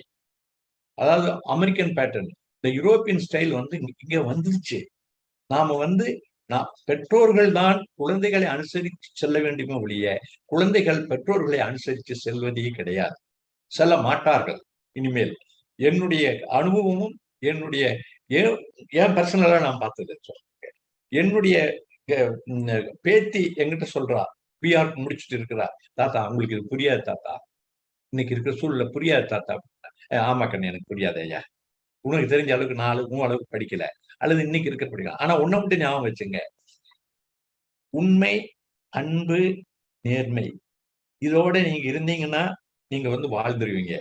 நீங்க வந்து பெருசா வந்து கோடி கோடியா சம்பாரிச்சு நான் பெரிய கார்ல போகணும், பெரிய வீட்டுல இருக்கணும், அதெல்லாம் வாழ்க்கை அல்ல. மன நிம்மதியுடன் நீங்க வாழணும்னு நீங்க நினைச்சீங்கன்னா தயவு செய்து பெரியோர்கள் சொல்வதை கேளுங்கள். ஏனென்றால் அவர்களுடைய அனுபவத்தில் அவர்கள் சொல்கிறார்கள். வாழ்க்கை இப்படித்தான் இருக்க வேண்டும் என்பதை அவர்கள் சொல்கிறார்கள். நீங்க வந்து உங்களுடைய சிநேகிதர்கள் சொல்வதெல்லாம் உங்க மாதிரி ஒரு சினிமாவையோ ஒரு டிராமாவையோ பார்த்துட்டு அது மாதிரி வாழ்க்கை வாழலாம் என்று நீங்க நினைக்கிறீர்கள். வாழவே முடியாது. அது உண்மையான வாழ்க்கை அல்ல. அது வந்து நாடகம். என்ன, பெரியோர்கள் சொல்வதை தயவு செய்து கேட்டுக்கொண்டு நீங்கள் வாழ்ந்தால் மிகவும் நன்றாக இருப்பீர்கள் என்று நான் சொல்றேன். இதுதான் என்னுடைய கருத்து. நான் இதைத்தான் வந்து ஒவ்வொரு இடத்துலயும் சொல்றேன். அப்படித்தான் நடக்குது. அப்புறம் பெரியோர்கள் செய்ய வேண்டிய ஒரு கருத்து கூட நான் இன்னொன்னு சொல்றேன். ஒரு ஆண் பெண் ஒரு இருந்தால் அவர்களுக்கு உங்களுடைய செல்வத்தை ஒரு குறிப்பிட்ட காலத்திற்குள் அவர்களுக்கு பிரித்து கொடுத்து விடுங்கள். நம்மளுடைய கடைசி காலம் வரையிலும் அந்த சொத்தை நாம பாதுகாத்து நம்ம காலத்திற்கும் பிற்பாடு அவர்கள் எடுத்துக்கொள்ளட்டும் என்கிற எண்ணத்தை வந்து அறவே விட்டு விடுங்கள். ஏனென்றால் அதுதான் எல்லா விஷயத்திலும் காரணம்.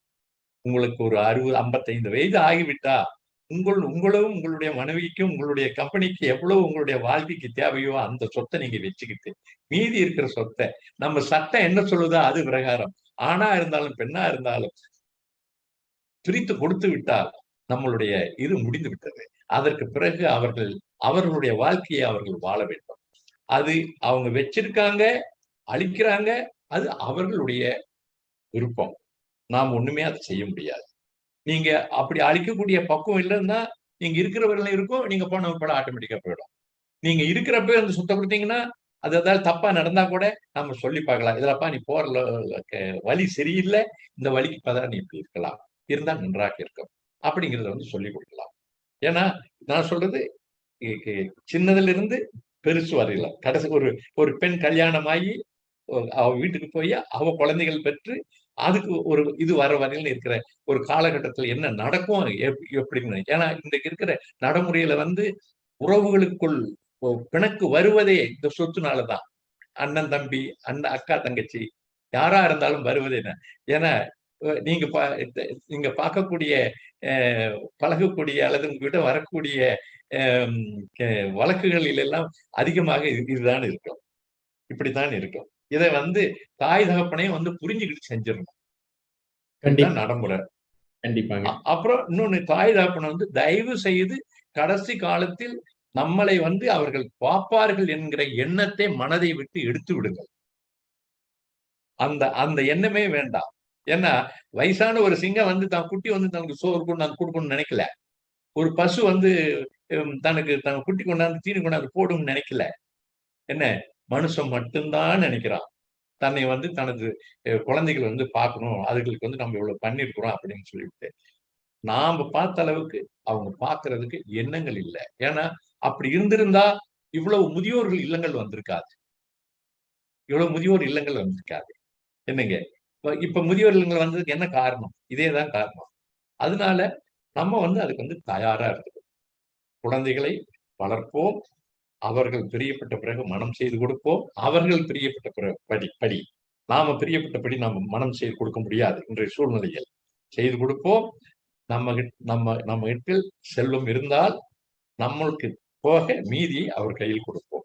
இல்லை என்றால் இந்தாப்பா நீ போயிடு, முடிஞ்சது, என்கிட்ட நான் எதிர் கொடுக்க மாட்டேன், எங்கிட்ட இருக்கிறது இவ்வளவுதான், அதோட சொல்லி அதோட முடிச்சுக்கலாம். இப்படித்தான் வந்து வாழணும். சொல்லுங்க, அடுத்து கேளுங்க. உண்மையான ஒரு யதார்த்த நிலையே தெளிவா சந்தர்ப்பங்கள் எப்படி இருக்குங்கிறது மக்களுக்கு சொல்லியிருக்கீங்க. தாயிற் சிறந்த கோவில் இல்லை, தந்தை சொல் மிக்க மந்திரம் இல்லை என்று ஒரு தந்தை ஸ்தானத்திலிருந்து எங்களுடைய சொந்தங்களுக்கு உங்களுடைய அறிவுரை வந்து கண்டிப்பாக அனைவருக்கும் ஏற்றுக்கொள்ளக்கூடிய ஒரு அறிவுரைன்னு தான் நான் இந்த தருணத்துல சொல்லிட்டு, அடுத்த கேள்வி தொழில் பற்றி ஒருத்தர் கேட்டிருக்காருங்க. லாரி தொழிலில் இன்றைய வாய்ப்புகள் குறித்து கூறுங்கள். நான் கோவையில் டிப்பர் லாரி வைத்துள்ளேன் அப்படின்ற ஒரு கேள்வி ஒருத்தர் வச்சிருக்காருங்க. இன்றைய லாரி தொழில் வந்து மிகவும் கடுமையாக இருக்கிறது. கடுமையான போட்டா போட்டி. இதில் வந்து முதலில் வந்து உங்களுக்கு ஒரு 30% ஒரு 30 விழுக்காடு வந்து உங்களுக்கு லாபம் கிடைத்திருந்தால் இன்று வந்து 10 விழுக்காடு தான் உங்களுக்கு லாபம் கிடைக்கும். ஆனால் திறம்பட நடத்தினால் கண்டிப்பாக வந்து லாரி தொழிலில் லாபம் ஈட்ட முடியும். ஆனால் ஒரே ஒரு காரணம், எக்காரணத்தை கொண்டும் லாரியில் வரி கட்டாமலையோ அல்லது காப்பீடு செய்யாமலையோ அல்லது எஃப்சி ஃபிட்னஸ் சர்டிபிகேட் வாங்காமலையோ டிரைவருக்கு லைசன்ஸ் இல்லாமலையோ எக்காரணத்தை முன்னிட்டு வண்டி ஓட்டக்கூடாது. ஒரு நிமிஷம் கூட ஓட்டக்கூடாது. இதெல்லாம் முடிந்த பிறகு இது எல்லாம் இருந்தால்தான் நாம போட்ட முதலீட்டுக்கு உறுதி. இல்லை என்றால் உங்களுக்கு உங்க நாள் வந்து வெற்றி அடைய முடியாது. இது வந்து கண்ணும் கருத்துமான வியாபாரம். 24 மணி நேரத்தில் ராத்திரி 12 மணிக்கு டிரைவர் போன் எடுத்தா தூக்க கலக்கத்தை எடுத்துக்கிட்டு என்னப்பா அப்படிலாம் பேசக்கூடாது. அவனை வந்து அப்பவும் அன்பா தான் பேசுவான். அவன் நீங்க அப்பதான் ஃப்ரெஷ்ஷா இருக்கிற மாதிரி. அதே மாதிரி வண்டி இங்க நிக்குதுன்னா யோசிக்க கூடாது. நீங்க என்ன நிலைமையில இருக்கிறீங்களோ நீங்க அந்த இடத்துக்கு அந்த வண்டி போயிடணும். அந்த இடத்துக்கு நீங்க ஓடிடணும். அப்பதான் வந்து நீங்க அந்த தொழில் செய்ய முடியும். ஒரு வண்டி வந்ததுன்னா ஒரு குறிப்பா நான் வந்து அந்த திருச்செங்கோடு லாரி ஓனர்ஸ் அசோசியேஷன்ல நான் வந்து ஒரு ஜாயின்ட் செக்ரட்டரியா இருந்தேன். 21 வயசுலயே லாரி வாங்கி ஒரு 6 மாசத்துலயே எனக்கு ஜாயின்ட் செக்ரட்டரியா வச்சுக்கிட்டாங்க. என்ன காரணம்னா கொஞ்சம் இங்கிலீஷ் வார்த்தை தெரியும், கொஞ்சம் ஹிந்தி தெரியும், ஊர் ஊரா சுத்துறோம், நாட்டினுடைய நடைமுறை தெரியும், அதுக்காக நீ வச்சுக்கிட்டாங்க. அப்பதான் நம்ம மக்கள் எல்லாம் வந்து வில்லேஜில் இருந்து வெளியில வந்து கொஞ்சம் கொஞ்சம் பணம் போட்டு ஒருத்தர் 1 லாரி 2 லாரி வாங்கிட்டு இருந்தாங்க.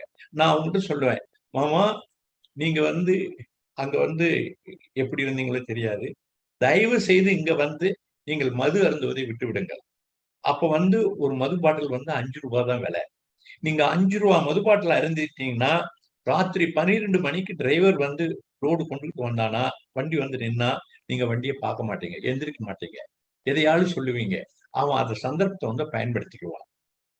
நீங்க கோயிலுக்கு போறீங்களோ இல்லையோ அதை பத்தி பிரச்சனையே கிடையாது. செய்யும் தொழிலே தெய்வம். என்னங்க, ஒரு லாரின்னு வந்தா அந்த லாரி வந்து ஒரு சுத்தி பார்த்துட்டு வரணும். அந்த லாரி அந்த தொழிலினுடைய ரகசியமே அதுதான். அந்த நீங்க ஒரு சுத்தும் போதே அந்த லாரியை இடிச்சிருக்கானா, பேட்டரிக்கு தண்ணி ஊற்றிருக்கானா, டயர்ல ஏதாவது பஞ்சராய் போட்டிருக்கானா, அல்லது டயர் எங்கேயாவது கல் இடிச்சு எங்கேயாவது பிச்சிருக்கிறானா, அல்லது டிப்பர் லாரியா இருந்தா இப்படி, மூட்டைப்பாடி லாரியா இருந்தா தார்பாய் ஒழுங்கா கட்டியிருக்கானா, இந்த வேலையெல்லாம் செஞ்சிருக்கானா, எப்படி செஞ்சிருக்கான்னு ஒரு சுத்தி அப்படி வந்தா நீங்க விநாயகர் கோயில சுத்தினா உங்களுக்கு என்ன பலன் கிடைக்குமோ அதை விட அதிகம் கிடைக்கும். இந்த செய்யும் தொழில் தெய்வம்ங்கிறதுக்கு வார்த்தைக்கு ஒரு சரியான ஒரு உதாரணமா வச்சுக்கலாம். அதுக்கு நிகர் வேற எதுவுமே கிடையாது. அதாவது எங்களுடைய வாழ்க்கையில திரும்பி பார்க்கிற மாதிரி ஒரு தருணங்களை நீங்க உங்களுடைய உரையில சொல்லும் பொழுது, என்னுடைய தகப்பனார் என்னுடைய அப்பா வந்து இன்றும் காரை எடுத்தோம்னா, என்னோட இன்னோவா காரோ இல்ல டஸ்டர் காரோ எடுத்தோம்னா இன்னமும் கார் ஏறுறதுக்கு முன்னாடி ஒரு ரவுண்டு சுத்தி வந்து 4 டைம் காத்து இருக்கு பார்த்தாதான் வண்டியில ஏறி உட்காரவே விடுவாருங்க. நீங்க சொல்லுவது எனக்கு அந்த டைம்ல அப்பாக்கு வேற வேலையில சும்மா இதெல்லாம் சர்வீஸ் டு சர்வீஸ் போனா போதும், இந்த புது வெஹிக்கிள் எல்லாம் எந்த பிரச்சனையும் இருக்காது, மாதம் ஒரு முறை அந்த டிஸ்டில்ட் வாட்டர் இருக்கான்னு பார்க்க சொல்லுவாரு, மாதம் ஒரு முறை ஆயில் இருக்கான்னு பார்க்க சொல்லுவாரு. பட் அதெல்லாம் வந்து எங்களுக்கு ஒரு விளையாட்டாக தெரிந்தது. ஆனா காலப்போக்குல ஒரு என்னுடைய நண்பருடைய கார், புது கார்ல என்ஜின் ஆயில் ஒழுகி அந்த காரே வீணா போன டைம்ல தான் எங்க அப்பா சொன்ன அந்த ஒரு விஷயம் ஒரு மந்திரமாக தோன்றியது. நீங்க இன்ற சொல்ற கருத்துக்கள் ஒரு தொழிலில செய்யும் தொழிலே தெய்வம் அப்படின்னு ஒரு விநாயகர் சுத்தி வருவதற்கு ஈடாக நம்ம தொழில்ல சுத்தி வரணும் அப்படிங்கிற இன்றைய பல விஷயங்கள் வந்து எங்களுக்கு பல காணொளியில பல சிறப்பு விருந்தினர்கள் சொன்னதை நீங்க இன்னைக்கு ஒரு கம்ப்ரைஸ் பண்ணி சொன்ன மாதிரி எங்களுக்கு ஒரு விஷயங்கள் தென்படுகிறது.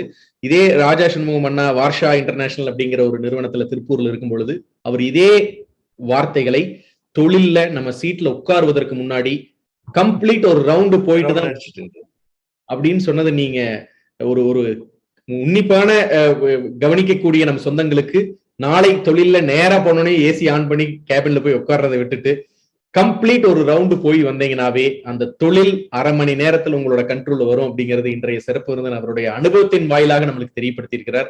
உண்மையிலேயே எங்களுக்கு மிக சந்தோஷமான ஒரு தருணம் தான் சொல்லணும். அனைத்து கொங்கு சொந்தங்களும் தொழில் உள்ளவர்கள் இதை ஆமோதிப்பார்கள் என்று கருதி அடுத்த கேள்வி, ஒரு கொங்கு வேளாள இளைய தலைமுறையினர் எப்படி உலகை கற்றுக்கொள்ள வேண்டும்? இன்றைய புது உலகத்தில் ஐடி துறை மற்ற துறைகளில் வளர்ச்சி மற்ற தொழில்களை மறைத்து விட்டது. அதனால இளைய தலைமுறையினர் போக்கஸ் குறைஞ்சு போயிருச்சு அப்படிங்கிற ஒரு எண்ணத்திற்கு வந்துட்டாங்களா? உங்களுடைய கருத்து என்ன அப்படின்னு கேக்குறாங்க. அதாவது நீங்க சொல்ற கருத்து உண்மை. என்ன காரணம்னா, ஒரு பிஇ படிக்கும் போதே அந்த பையன் என்ன நினைக்கிறான்னா, நான் எனக்கு ஒரு ஐடில வேலை கிடைக்கும், கிடைச்ச உடனே எனக்கு ஒரு 30,000 ரூபாய் சம்பளம் கிடைக்கும், 40,000 ரூபாய் சம்பளம் கிடைக்கும் அப்படிங்கிற ஒரு எண்ணத்தோடவே படிக்கிறான்.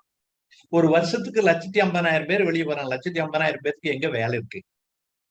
வேணுங்க. ஒரு மொத்தத்துல ஒரு 2,000 பேருக்கு வேலை கிடைச்சாவே பெரிய விஷயம். அந்த படிப்பை அறிவுக்காக வைத்துக் கொண்டு நீங்க எந்த தொழில் செய்தாலும், எந்த தொழில் வேணாலும் செய்யலாம். என்னங்க, அப்படி பார்க்க போனா நம்ம இப்ப இங்க இருக்கிற நம்ம தமிழ்நாட்டில் இருக்கிற மொத்த ஜனத்தொகை 8 கோடின்னு வச்சுக்கோங்க. ஐடியில் இருக்கிறவங்க எவ்வளவு வந்துருவாங்க? மீறி இருந்தா ஒரு 25 லட்சம் பேர் தான் இருப்பாங்க. மீதி இருக்கிறவங்க எல்லாம் தொழில் செய்யறவங்க தானே. ஒரு ஒரு ஒரு ஒரு ஒரு ஒரு ஒரு வண்டி ஓட்டுறவன், ஒரு ஆட்டோ ரிக்ஷா ஓட்டுறவன், ஒரு தள்ளுவண்டி தள்ளுறவன், இது எல்லாம் நான் உறுதி சொல்கிறேன். நீங்கள் என்னிடம் நான் சொல்வதை செய்யக்கூடிய ஒரு பிஇ படித்த பையனை வெறும் 50,000 ரூபாய் முதலீட்டுடன் என்னிடம் அனுப்புங்கள்.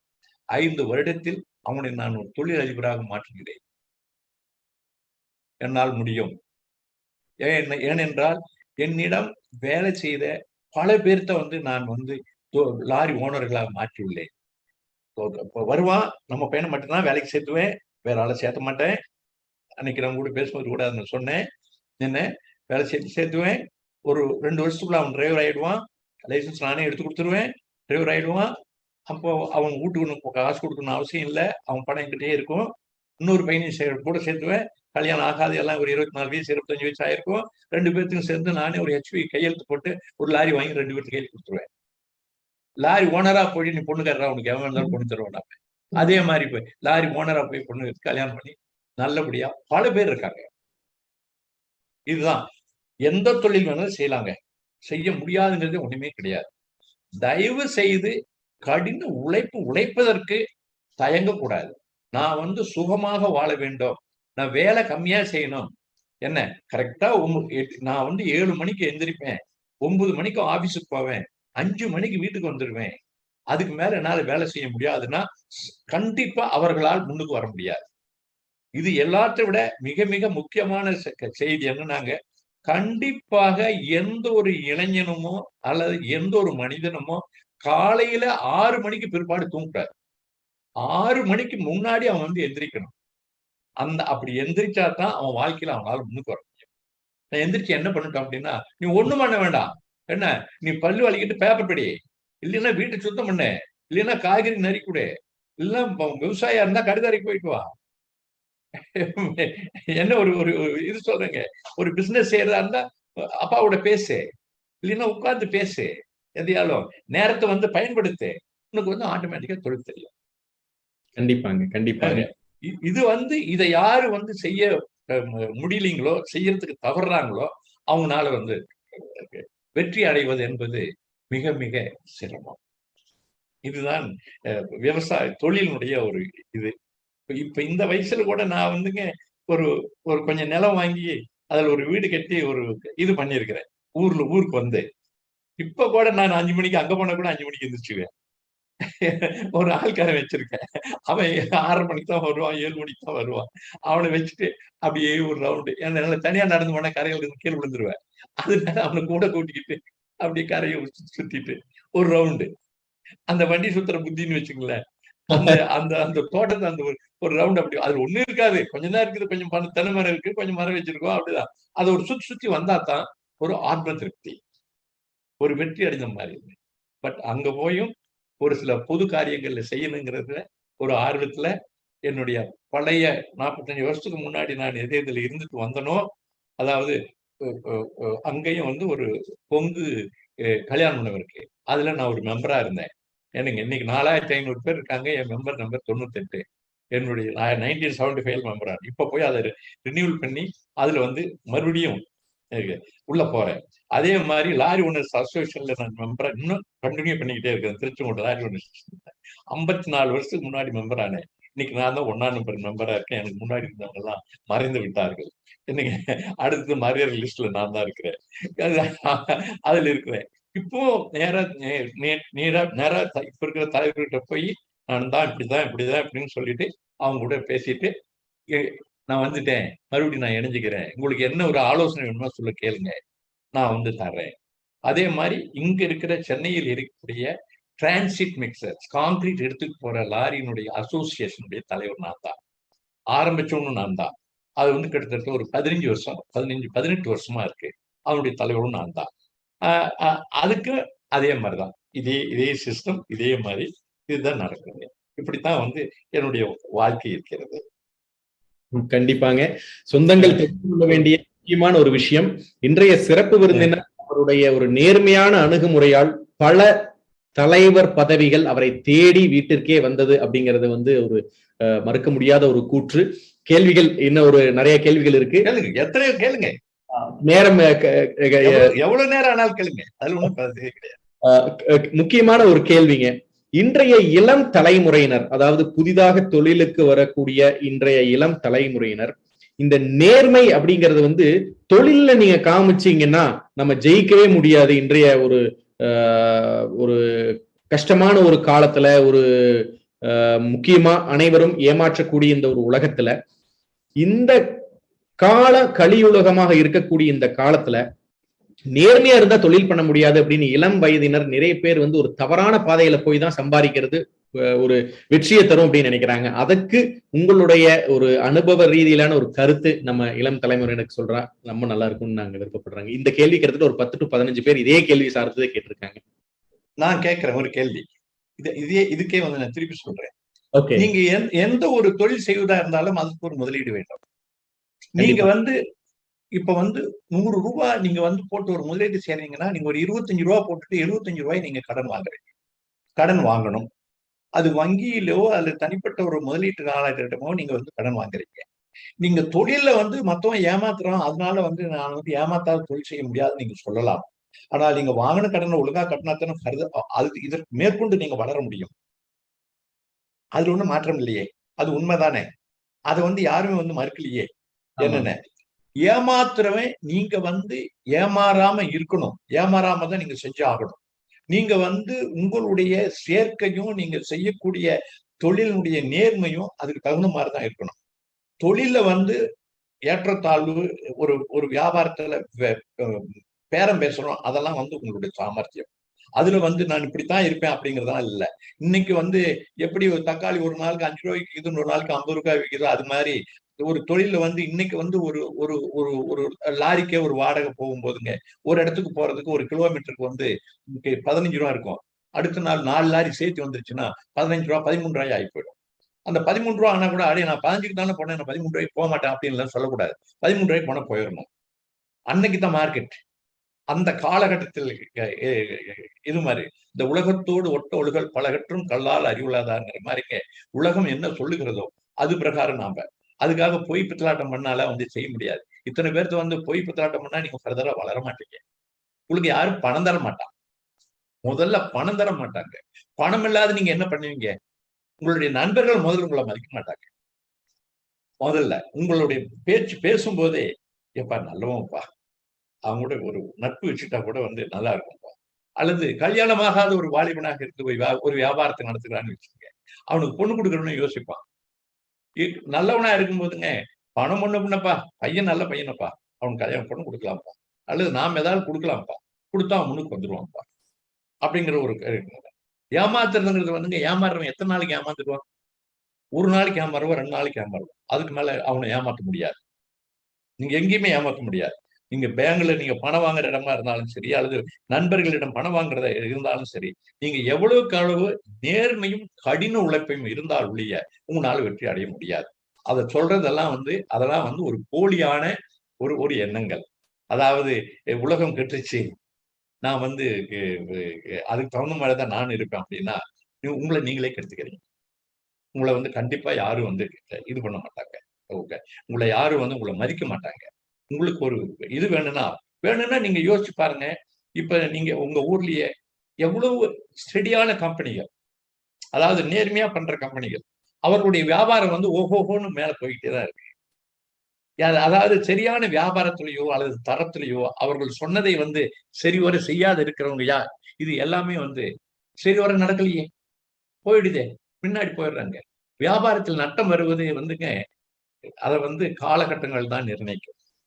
நம்மளுடைய நீங்க கடின உழைப்புடன் அந்த வியாபாரத்தை நேர்மையுடன் செய்தால் லாபம் வராவிட்டாலும் கண்டிப்பாக நட்டம் வராது.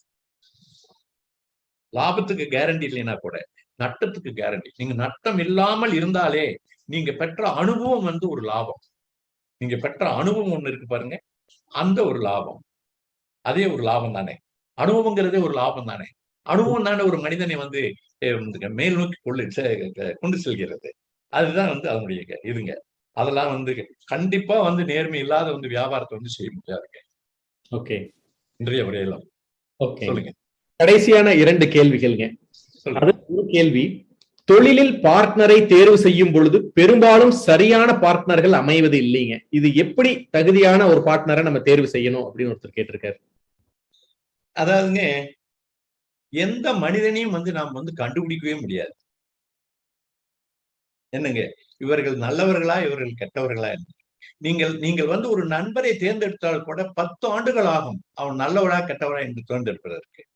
கூடுமான வரை உங்களுக்கு பங்குதாரர் இல்லாமல் நீங்கள் தனிப்பட்ட முறையில் தொழில் செய்தால் அதுதான் மிகவும் சிறந்தது.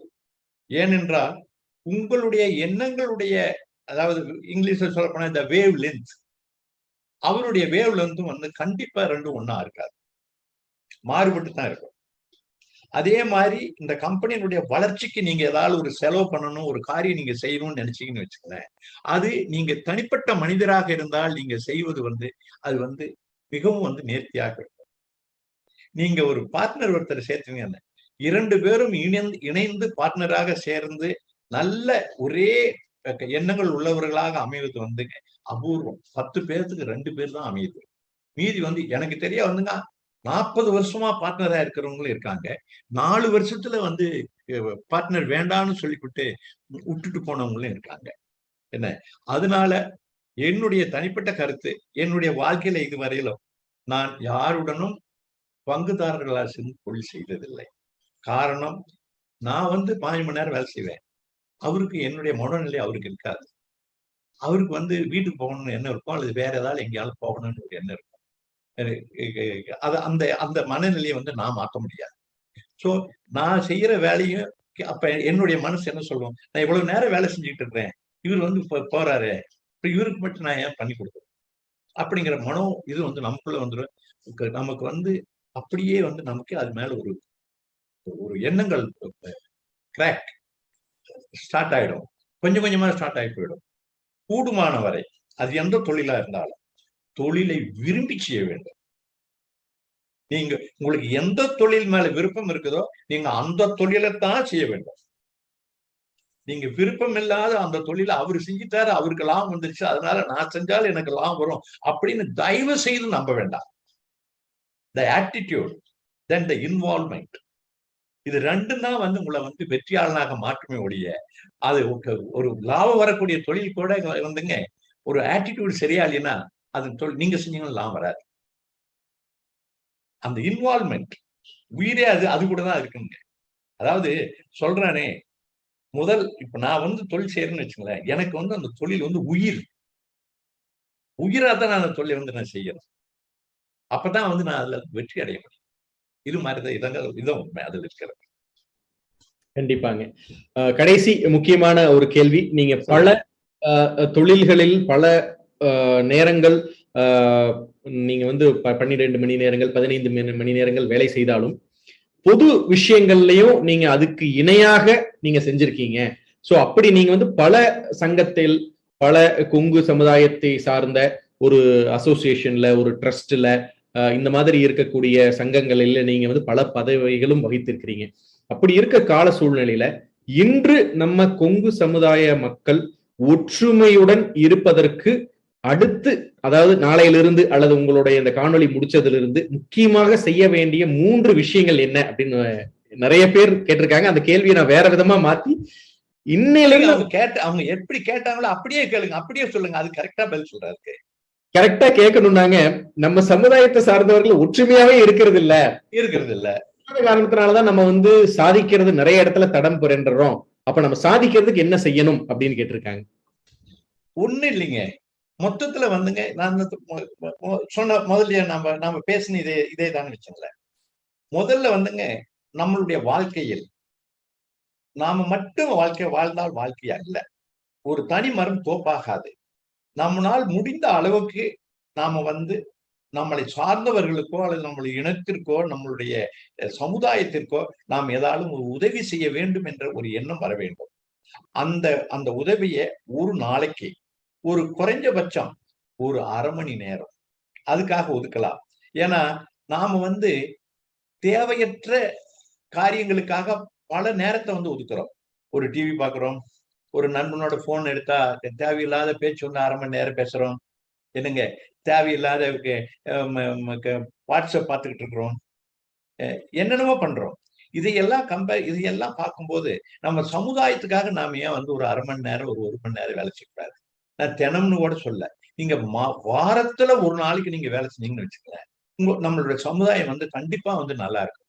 முதல்ல வந்து தயவு செய்து எல்லாரையும் நல்லவர்களாக நினைப்போம். யாரையும் வந்து சமுதாயத்துல வந்து நம்ம வந்து தப்பான ஆளை நம்ம நினைக்க வேண்டாம். இது வந்து மிக மிக முக்கியம். அப்புறம் கண்டிப்பாக எந்த வேலை இருந்தாலும் ஒரு சமுதாய கூட்டம் என்று ஒண்ணு நடந்தா அந்த கூட்டத்திற்கு வந்து கண்டிப்பாக செல்ல வேண்டும். இப்ப நான் இந்த ஊருக்கு வந்தப்ப எனக்கு யாரையுமே தெரியாது. இந்த ஊருக்கு வந்தப்போ என்னை ஏதாவது ஒரு கூட்டத்துக்கு ஒரு டிரான்ஸ்போர்ட் கூட்டத்துக்கு கூப்பிட்டான்னு வச்சுங்களேன், நான் தான் முதல் ஆளாக செல்வேன். அங்க என்னால் வேலை செய்யணும்னா வேலை செய்வேன். அதே மாதிரி கடைசி ஆளாக நான் தான் அங்க இருப்பேன். ஏன்னா அப்பதான் எல்லாத்தையும் பார்க்க முடியும். அப்பதான் வந்து உங்களால வந்து எல்லாத்தையும் உடன் பழக முடியும். உங்களுக்கு ஒரு நட்பு கிடைக்கும். ஒரு ஒற்றுமையை வந்து எல்லா இடத்துலயும் நாம் வந்து எதிர்பார்க்க முடியும். இதுக்கு ஒரு சின்ன ஒரு எக்ஸாம்பிள் சொன்னா கூட இன்னொன்னு சின்னதா சொல்றேன். நான் என்னுடைய இதுக்காக சொல்லிக்கல.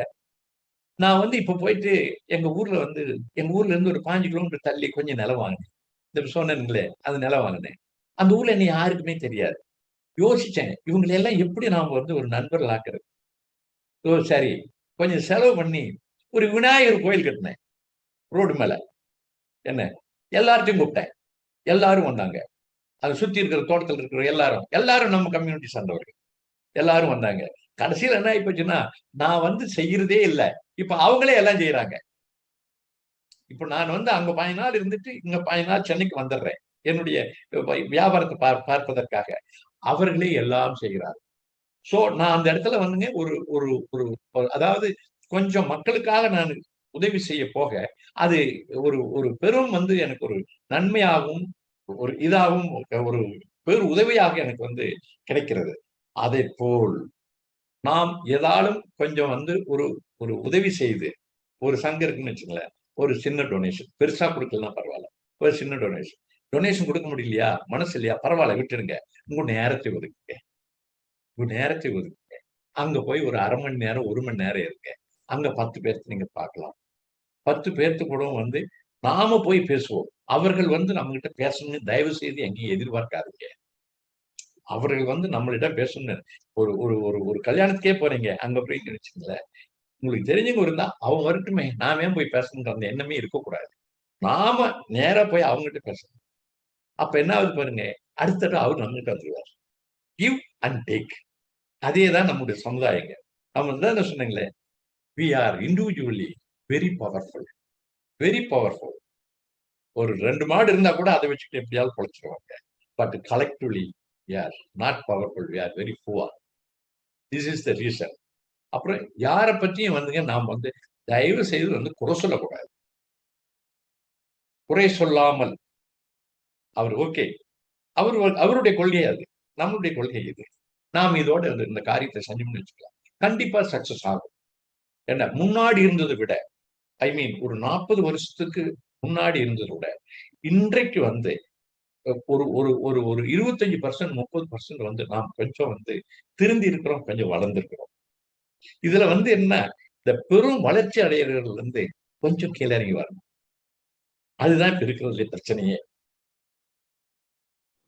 ரொம்ப பிரச்சனையே அதுதான். கரெக்ட். உண்மை உண்மை, நீங்க கூறியது முற்றிலும் உண்மை. சொந்தங்களுக்கு இன்றைய சிறப்பு விருந்தினர் பல கேள்விகளுக்கு பல பதில்கள் தந்தது வந்து ஒரு என்சைக்ளோபீடியான்னு தான் சொல்லணும்.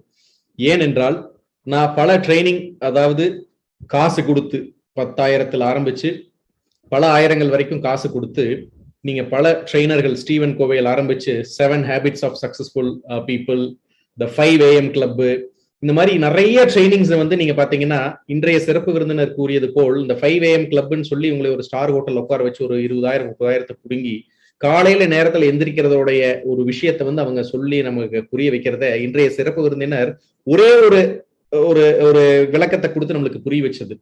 அதே மாதிரி தொழில்ல எப்படி நீங்க வந்து வெற்றியாளராக வரணும் அப்படிங்கறத வந்து அவங்க வந்து ஒரு பிளானிங் போட்டு நீங்க வந்து காலையில போய் நேரா எல்லாம் செக்லிஸ்ட் பார்த்து ஒரு பிசினஸ் போய் சுத்தி வரணும் அப்படிங்கறதெல்லாம் வந்து அவர் இன்னைக்கு ஒரு லாரியோடைய அனுபவத்தை வச்சு நம்மளுக்கு மிகவும் எளிமையாக புரியும் வண்ணம் சொல்லியிருக்காரு. இந்த மாதிரி பல விஷயங்கள் இந்த காணொலியை பார்த்துட்டு இருக்கிறவங்க கண்டிப்பாக நாளை முதல் அதை செயல்பாட்டுக்கு கொண்டு வந்தால் நீங்களும் உங்க தொழிலையோ அல்லது உங்க ப்ரொஃபஷன்லயோ ஒரு மிகப்பெரிய வெற்றியாளராக வர முடியும் அப்படிங்கிறது அவருடைய அனுபவத்தின் வாயிலாக அவருடைய வெற்றியை ரசித்த காரணத்தினால் நம்மளுக்கு சொல்லியிருக்காரு.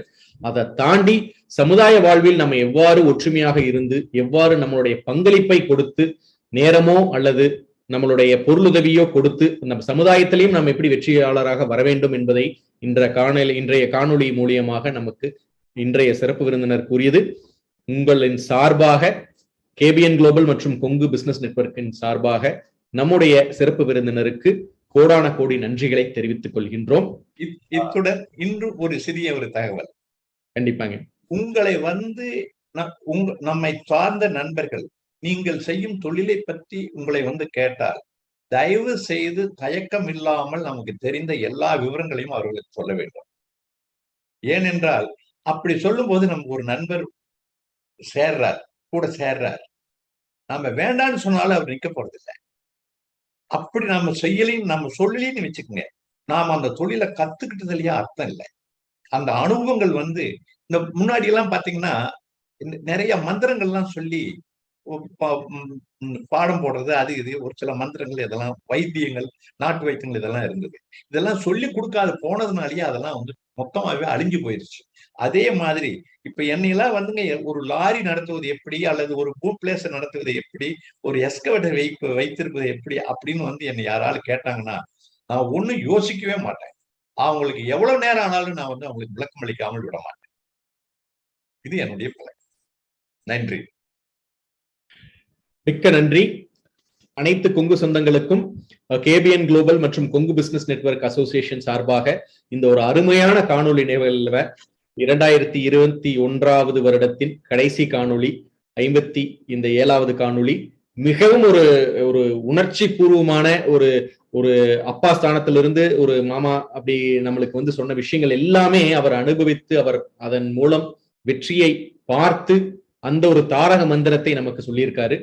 எந்த கால சூழ்நிலையிலும் எப்பேற்பட்ட தொழிலில் இருந்தாலும் இந்த நேர்மை, விடாமுயற்சி மற்றும் நம்மளுடைய அந்த எளிமையான வாழ்வை என்றைக்கும் நம்ம பின்பற்றணும் அப்படிங்கறத அவர் வந்து இன்னைக்கு சொல்லி இருக்கிறது வந்து 2022 வருடம் நம்ம தொழில அது ஒரு ரெசல்யூஷனா கூட நம்ம எடுத்துக்கிட்டு மாமாவுடைய ஒரு ஃபுட் ஸ்டெப்ஸை, அவருடைய அனுபவங்களை, அவருடைய அட்வைசஸை நம்ம எடுத்து மென்மேலும் வளர வேண்டும் என்று அப்பாவு மாமாவுடைய ஆசீர்வாதத்தின் பேரில் நம்ம கேபிஎன் குளோபல் மற்றும் கொங்கு பிசினஸ் நெட்வொர்க் அசோசியேஷன் சார்பாக அவர் நமக்காக இந்த 2 மணி நேரங்கள் மட்டுமல்லாமல் நேற்று நாங்க காணொலியில அப்பாவு மாமாட்ட பேசும் பொழுதும் அவர் அங்க நேத்து ஒரு 2 மணி நேரம் நம்மளுக்காக ஸ்பெண்ட் பண்ணி நம்ம சமுதாயம் நல்லா வளரணும், நம்ம சொந்தங்கள் அனைவரும் ஒற்றுமையுடன் ஒரு பலமான ஒரு எதிர்காலத்தை உருவாக்க வேண்டும். அதன் மூலம் நம்மளுடைய குழந்தைகளுக்கு ஒரு பெரிய குடும்பத்தை நம்ம கொண்டு வந்து சேர்க்கணும் அப்படிங்கிறது அவருடைய விஷன் வந்து எனக்கே பிரமிப்பாக இருந்தது.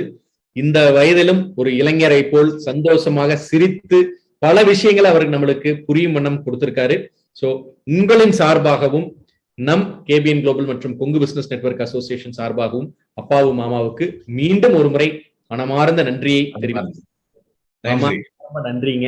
எங்களோட இணைஞ்சு இத்தனை சொந்தங்கள் சந்தித்தது மிக்க நன்றி. சொந்தங்களே, மீண்டும் உங்களுடைய அடுத்த காணொளி 2வது ஜனவரி அடுத்த வாரமே ஒரு புதிய விஷயத்துடன் நம்ம புதிய பரிமாணத்தை நோக்கி 2022 செல்ல போறோம். உங்களிடம் இருந்து விடைபெறுவது உங்கள் வழக்கறிஞர் ராஜசேகரன். நன்றி, வணக்கம். நன்றி. தொழில் மற்றும் வணிகம் செய்யும் கொங்கு வேளாள கவுண்டர் சொந்தங்களை இணைக்கும் பாலமாக கேபிஎன் குளோபல் என்ற டெலிகிராம் குரூப் செயல்பட்டு வருகிறது. 39 நாடுகளைச் சேர்ந்த 3585 கொங்கு வேளாள கவுண்டர் சொந்தங்கள் அதில் ஒரே குடும்பமாக தொழில் விவரங்களையும் தொழில் வாய்ப்புகளையும் அவர்களுக்குள் பரிமாறிக்கொண்டு உள்ளார்கள். இந்த குழு எந்த ஒரு அரசியல் கட்சியையோ அரசியல் தலைவர்களையோ பின்பற்றாத ஒரு குழுவாகும். நமது சமுதாயத்தின் மேல் அக்கறை கொண்டு முற்றிலும் நம் மக்களின் வர்த்தகத்தை உயர்த்த வேண்டும் என்ற உன்னத நோக்கில் செவ்வனே செயல்பட்டு வருகிறது. KBN என்ற பெயரில் மலேசியா கோலாலம்பூரில் பழனியப்பன் மாரப்பன் அவர்களால் தொடங்கப்பட்டு தற்போது தமிழ்நாட்டில் Kongu business network KBN association என்ற பெயரில் தமிழ்நாடு அரசில் பதிவு செய்யப்பட்டு தொழில் முனையும் கொங்கு சொந்தங்கள் ஆதரவோடு சிறப்புடன் செயல்பட்டு வருகிறது. KBN குளோபல் குழு தவிர வேறு எந்த ஒரு பெயரிலும் வாட்ஸ்அப் குழு, டெலிகிராம் குழு கிடையாது. இது நமது கொங்கு சொந்தங்களின் தொழில் மற்றும் சமுதாய முன்னேற்றத்திற்கு சேவை மனப்பான்மையுடன் உருவாக்கப்பட்ட அரசியல் சார்பற்ற அமைப்பு. இந்த குழுவில் இணைவதற்கு எந்த ஒரு கட்டணமும் கிடையாது. ஒரு சிலர் KBN பெயரை பயன்படுத்தி சந்தா வசூலித்து சுய லாபத்துக்காக குழுக்களை அமைத்துக் கொண்டிருக்கின்றனர்.